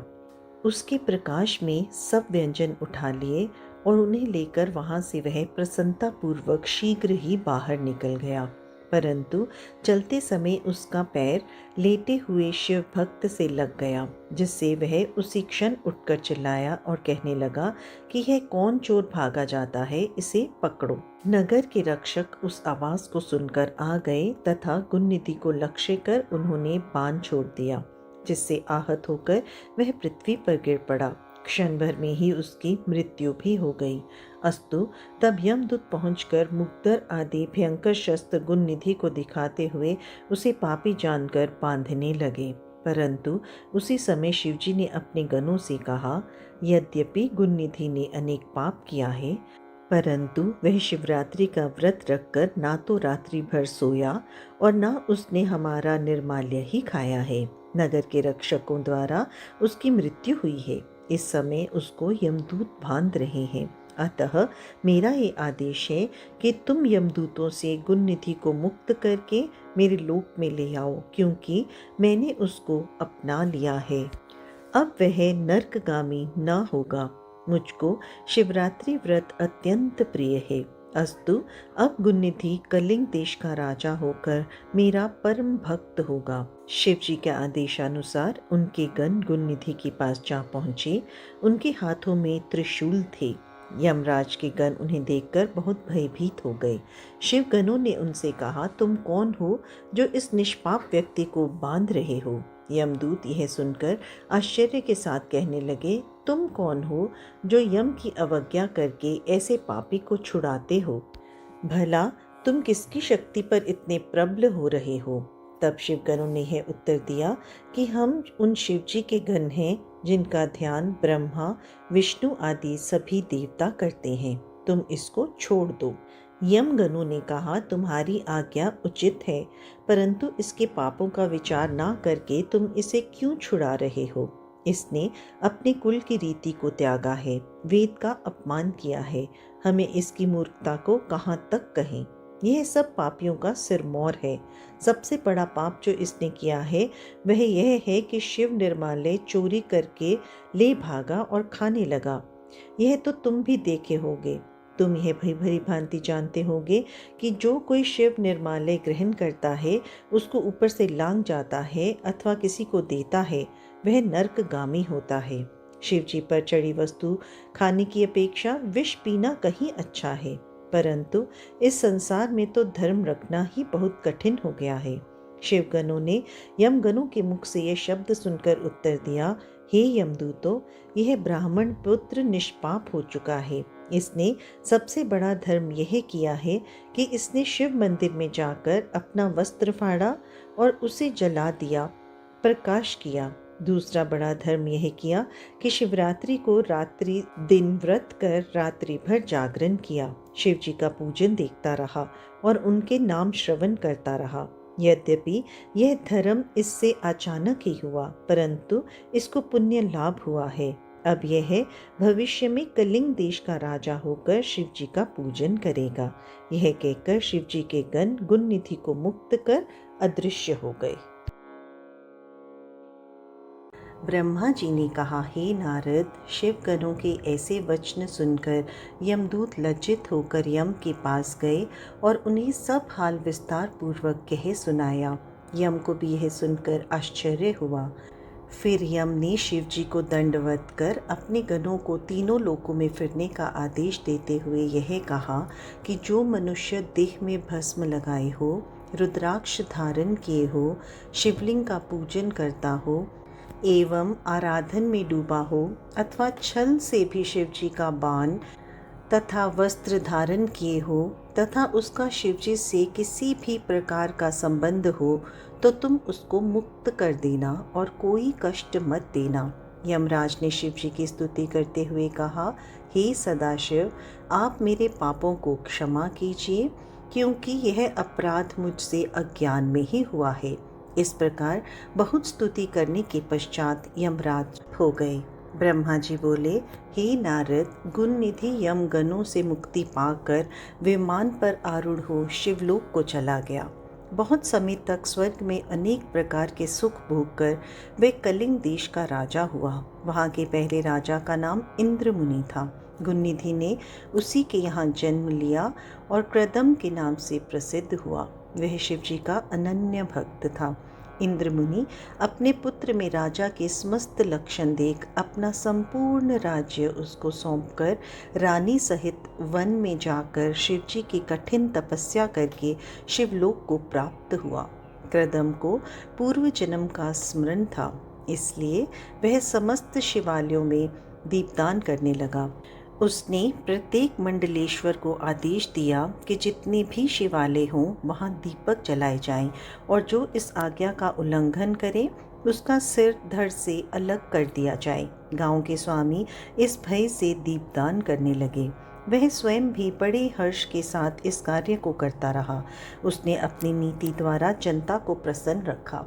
वह जीवन भर शिवजी के दीपदान से अचेत न रहा। जब उसकी मृत्यु हुई तब उस पुण्य से वह शिवलोक को प्राप्त हुआ।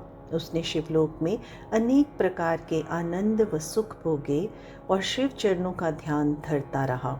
इसके पश्चात उसने मृत्यु लोक में जन्म लिया।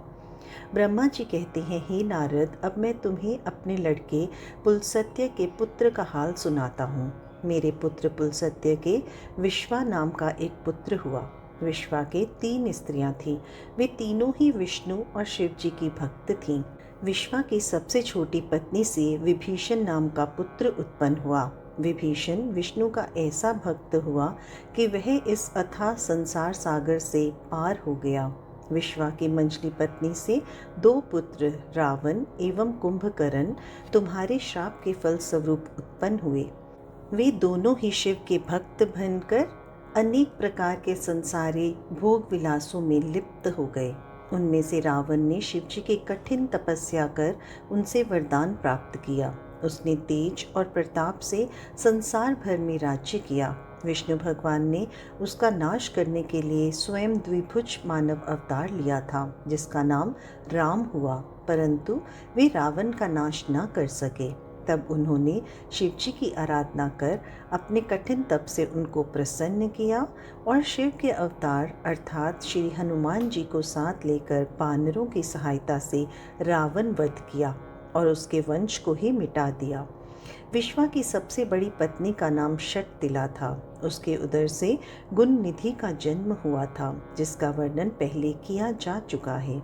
विश्वा ने पहले लंका में रहकर जो उचित था वह किया, फिर काशी में आकर घोर तपस्या की, जिससे शिवजी उस पर अत्यंत प्रसन्न हुए। शिवजी का वरदान पाकर वह अलकापुरी का राजा हुआ और दिक्पति के नाम से प्रसिद्ध हुआ। उसे राज्य करते हुए एक कल्प व्यतीत हुआ। जब धनवान कल्प का आरंभ हुआ उस समय विश्वा ने तपस्या आरंभ की। उसने दीपदान की संपूर्ण विधि कंठस्थ करके उसमें बहुत ध्यान लगाया। अस्तु वह काशी में कठिन तपस्या करने लगा और हृदय के नेत्र खोलकर उसने शिवजी के दर्शन प्राप्त किए। अपने हृदय को ब्रह्म ज्ञान से पूर्ण कर उसने मन को शांत कर लिया और उसी स्थान पर शिवलिंग की स्थापना करके षोडशोपचार द्वारा उसकी पूजा की। पूजा करते करते विश्वा के शरीर का रक्त एवं मांस सूख गया, केवल चर्म और हड्डियां ही शेष रह गईं। ऐसी कठोर तपस्या करते करते 100 करोड़ वर्ष समाप्त हो गए। उसकी ऐसी कठिन तपस्या को देखकर शिवजी पार्वती सहित विश्वा के पास पहुँचे तथा वर मांगने के लिए कहा। शिवजी ने विश्वा से कहा, अब इस तपस्या को छोड़कर अपनी इच्छा अनुसार वर मांग लो। यद्यपि यह शब्द सदाशिव ने उच्च स्वर से कहे थे, परंतु विश्वा ध्यान मग्न होने के कारण शिवजी के शब्दों को नहीं सुन सका। तब शिवजी ने उसके हृदय से अपनी मूर्ति हटा ली।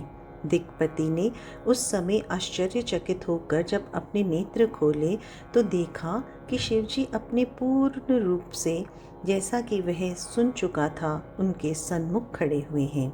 उनके वामांग में पार्वती खड़ी थी। यह देखकर वह अत्यंत प्रसन्न हुआ, परंतु अत्यंत प्रकाशवान तेज को देखने की शक्ति न होने के कारण उसने अपने नेत्र बंद कर लिए।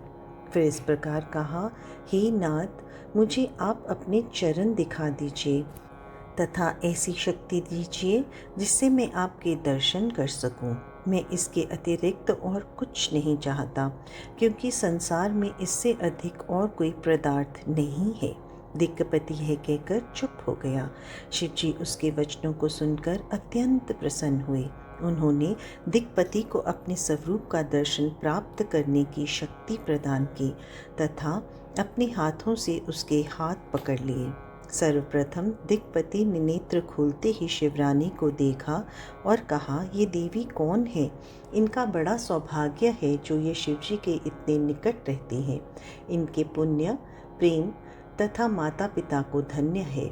उसने यह बात बारंबार कही तथा शिवरानी को प्रत्यक्ष कुदृष्टि से देखा। इससे उसकी आंखें तुरंत फूट गईं। उस समय देवी ने क्रोधित होकर कहा, यह तपस्वी कुदृष्टि रखने वाला है, इसी से इसको कष्ट मिला है। इस ऐसे व्यंग्य वचन कहकर मुझे अपनी स्त्री के समान देखता है। शिवरानी बोली, हे शिव, यह आपका कैसा भक्त है? यह वचन सुनकर शिवजी हंसते हुए बोले, हे देवी, इसने छल का त्याग कर ऐसा तप किया है जो प्रत्यक्ष है। तुमको मेरे साथ देखकर तुम्हारे भाग्य को अपने से अधिक जानकर इसने सराहना की है। यह कुदृष्टि से नहीं देखता। इसके पश्चात शिवजी दिक्पति से बोले, तुम्हारी जो इच्छा हो मांग लो। हमारे आशीर्वाद से तुम समस्त निधियों और संपूर्ण राजाओं के स्वामी होंगे। तुम्हारे अधीन विद्याधर, यज्ञ तथा किन्नर रहेंगे। तुम्हारी जो गुप्त इच्छा है हम उसे भी जानते हैं। अस्तु, हम मित्र होकर तुम्हारे ही निकट रहेंगे, अर्थात कैलाश पर्वत पर निवास कर तुमसे अत्यंत प्रेम रखेंगे और तुम्हारी हर कठिनाई को दूर करते रहेंगे। अब तुम शिवरानी के चरणों में गिरकर इनसे क्षमा मांगो, क्योंकि ये तुम्हारी माता हैं। इस प्रकार ये प्रसन्न होकर अपना क्रोध शांत कर लेंगी। शिवजी की आज्ञा सुनकर विश्वा शिवरानी के चरणों में गिर पड़ा। तब शिवजी शिवरानी से बोले, हे देवी, यह तुम्हारा परम भक्त है। तुम इसके ऊपर कृपा करो और इसको अपना सेवक समझो। शिवजी की ऐसी बातें सुनकर शिवरानी ने अपना क्रोध शांत कर लिया तथा दिक्पाल से कहा, अब तुम हमारे पुत्र हुए, इसलिए तुम्हारे मन में शिवजी की भक्ति सदैव बनी रहेगी। तुमको शिवजी ने जो वरदान दिया है वह सत्य है। तुम मेरे स्वरूप की इच्छा करके अपने मन में भय नहीं लाए, इससे तुम्हारा नाम कुबेर होगा। तुमने जिस शिवलिंग की स्थापना की है वह सिद्धि प्रदान करने वाला होकर तुम्हारे ही नाम से प्रसिद्ध होगा। यह संपूर्ण पापों को नष्ट करके मुक्ति देगा। जो कुबेरेश्वर महादेव के दर्शन करेगा वह थोड़ी सी भक्ति में भी तपस्या का फल प्राप्त कर लेगा। यह कुबेरेश्वर महादेव विश्वेश्वर के दाहिनी ओर है, जिनकी पूजा करके लोग अत्यंत आनंद प्राप्त करते हैं। शिव और शिवरानी दिक्पति को यह वर देकर और यह कहकर कि हमारे आने की प्रतीक्षा करना, अंतर्ध्यान हो गए। दिक्पति भी अपने घर को लौट आया। शिवजी की कृपा से उसने बहुत धन प्राप्त किया। फिर वह अलकापुरी का राजा होकर तथा शिव मित्र उपनाम पाकर शिवजी का कोषाध्यक्ष हुआ। तब से वह सदैव शिवजी की भक्ति में संलग्न रहता है। अलकापुरी इतनी सुंदर है जिसको देखकर मनुष्य का मन मोहित हो जाता है। हे नारद, मैंने तुम्हें यह विश्वा की कथा कह सुनाई कि इसने किस प्रकार शिवजी से वरदान प्राप्त किया। तीनों लोकों में शिवजी के समान दयालु कोई नहीं है।